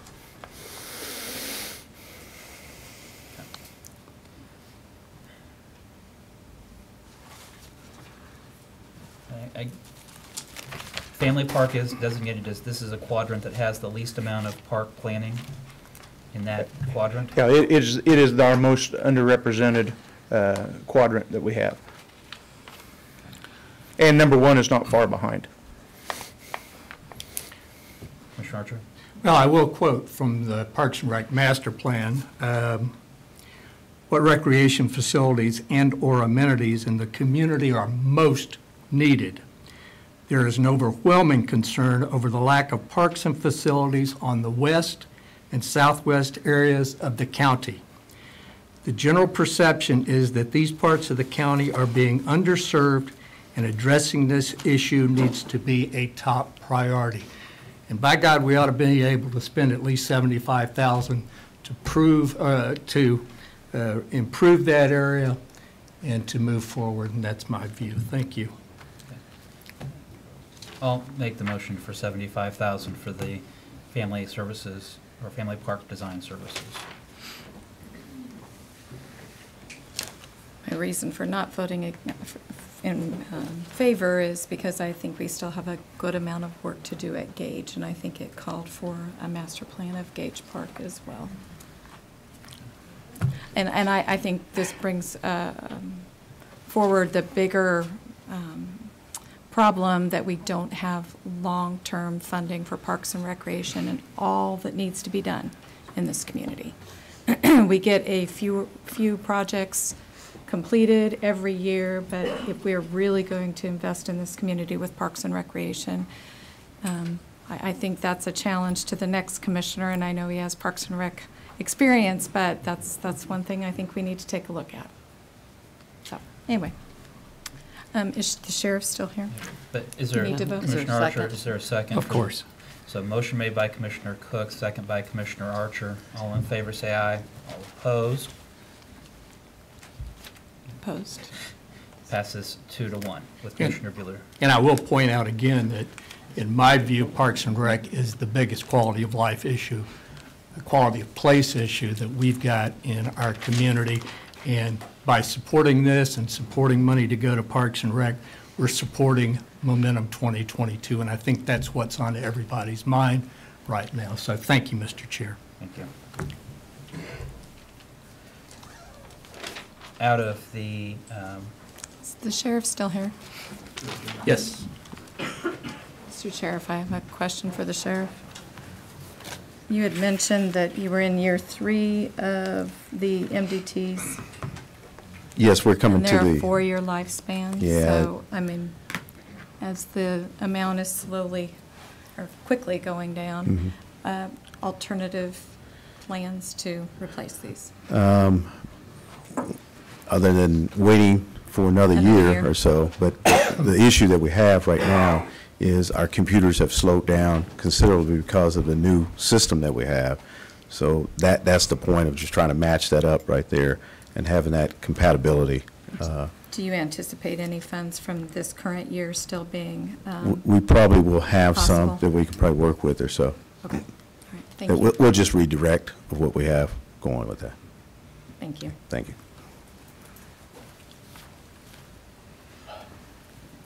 There is 174,000 remaining. I would make a motion to address courtroom division number 6, which is Judge Lutke's current Number placement. 2 or 3? Priority 2 or 3? Number 3. Again, this is a courtroom that is a very high-traffic courtroom. It's been many years since it's had any addressing of upkeep, or the configuration is very difficult, to say the least. Sure. I'll second. Motion made by Commissioner Cook, second by Commissioner Bueller. Commissioner Archer? I don't think that's as important as facilities management. Item 2, courthouse air handling and cleaning and balancing. This trying to get heating and cooling in the courthouse is not very efficient at this point. I think our money would be better spent at that item, so I can't support a small courtroom in something that would benefit the whole courthouse. So I'll have to vote no on it, Mr. Chair. I respect that, and it's something that I would like to look at in the future, but finding ways that we might be able to address that. Okay. Motion made by Commissioner Cook, second by Commissioner Bueller. All in favor, say aye. All opposed? No. Passes 2-1 with Commissioner Archer dissenting. Commissioner Cook? Yes. And I, in response to that too, I mean, looking at the spatial needs of the county and as we continue to work on facilities or space planning for the courthouse, I think that's something that can be addressed. I'd like to make a motion to, for priority 1 for emergency management. Did we have that one? Not yet. I would move that total amount. So motion made for priority number 1 for emergency management by Commissioner Bueller, second by Commissioner Archer. All in favor say aye. All opposed? Passes 3-0. I'll make a motion, we leave it there and move forward with what we've got. There's a motion to end that discussion. Is there a second? Motion dies for lack of second. On the information technology firewall platform for Department of Corrections, Pat, again, a question just for you.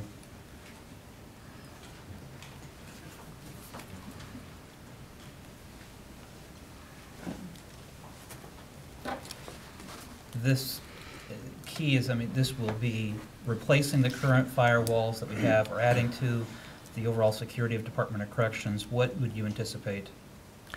This would be the replacement of the actual appliance that resides at the Department of Corrections building, along with the software package that's installed on it.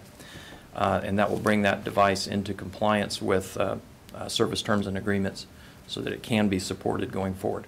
The current device that's in there will come out of support, will no longer be supported by the vendor beginning in 2019. So we do need to be able to upgrade and update that device. So yes, it is a critical security component for the Department of Corrections building. Okay. And again, this would stop any or prevent or address any hacks or attacks on the Department of Corrections. I always hesitate to say it will stop any attack. I can't guarantee that. But it is an important layer of our multi-layered defense strategy against such attacks. I would make a motion then I'll to second. allocate the $12,000 for that. Second by Commissioner Bueller. All in favor, say aye. All opposed? Passes 3-0. Now I'd make a motion to... If you'd just give me a minute, I'd like to go through these and just make sure that I have carried all the numbers over correctly before we actually make a final decision here.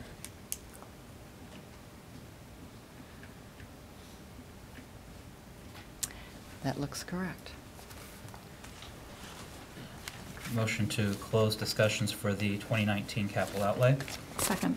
Motion made by Commissioner Cook, second by Commissioner Bueller. All in favor, say aye. All opposed? Passes 3-0.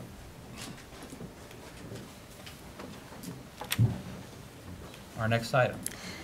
Item 5, Administrative Communications. This is an opportunity for any department head or member of the public to address the commission on any item.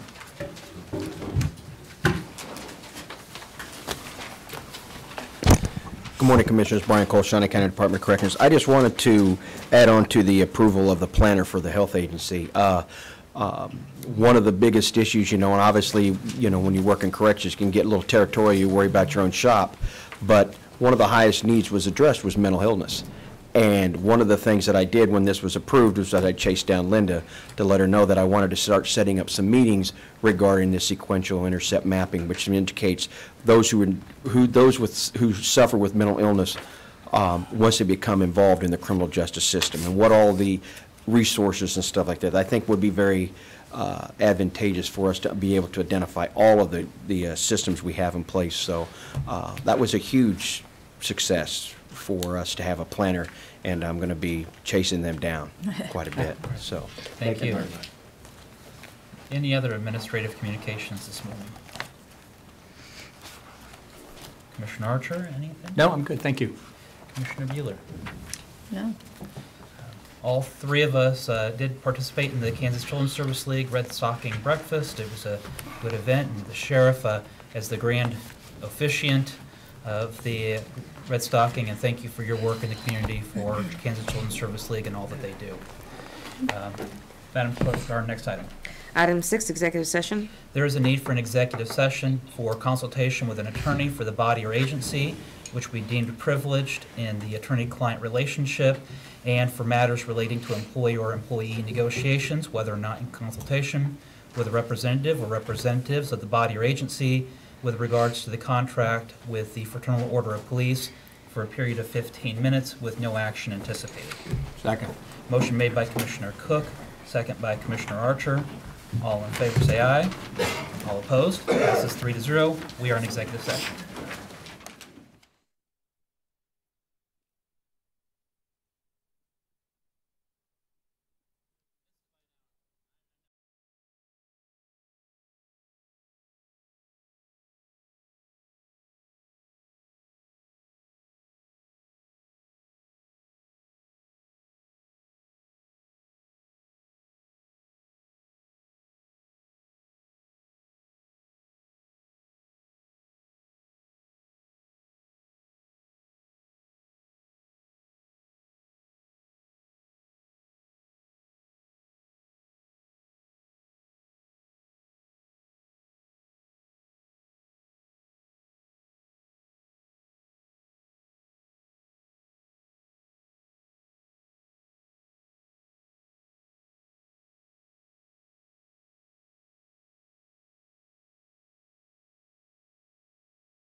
Okay, let's, We are back from okay, go back into session. We are back from executive session, no action taken. There was an issue that was arisen and brought to my attention by the clerk in that when we made a vote on information technology during a capital time, I would reflect, motion made, second, all in favor say aye, all opposed, that motion passes 3-0. And now you can. Now, with that being said, we are now adjourned. Thank you very much, thank you very much. Okay.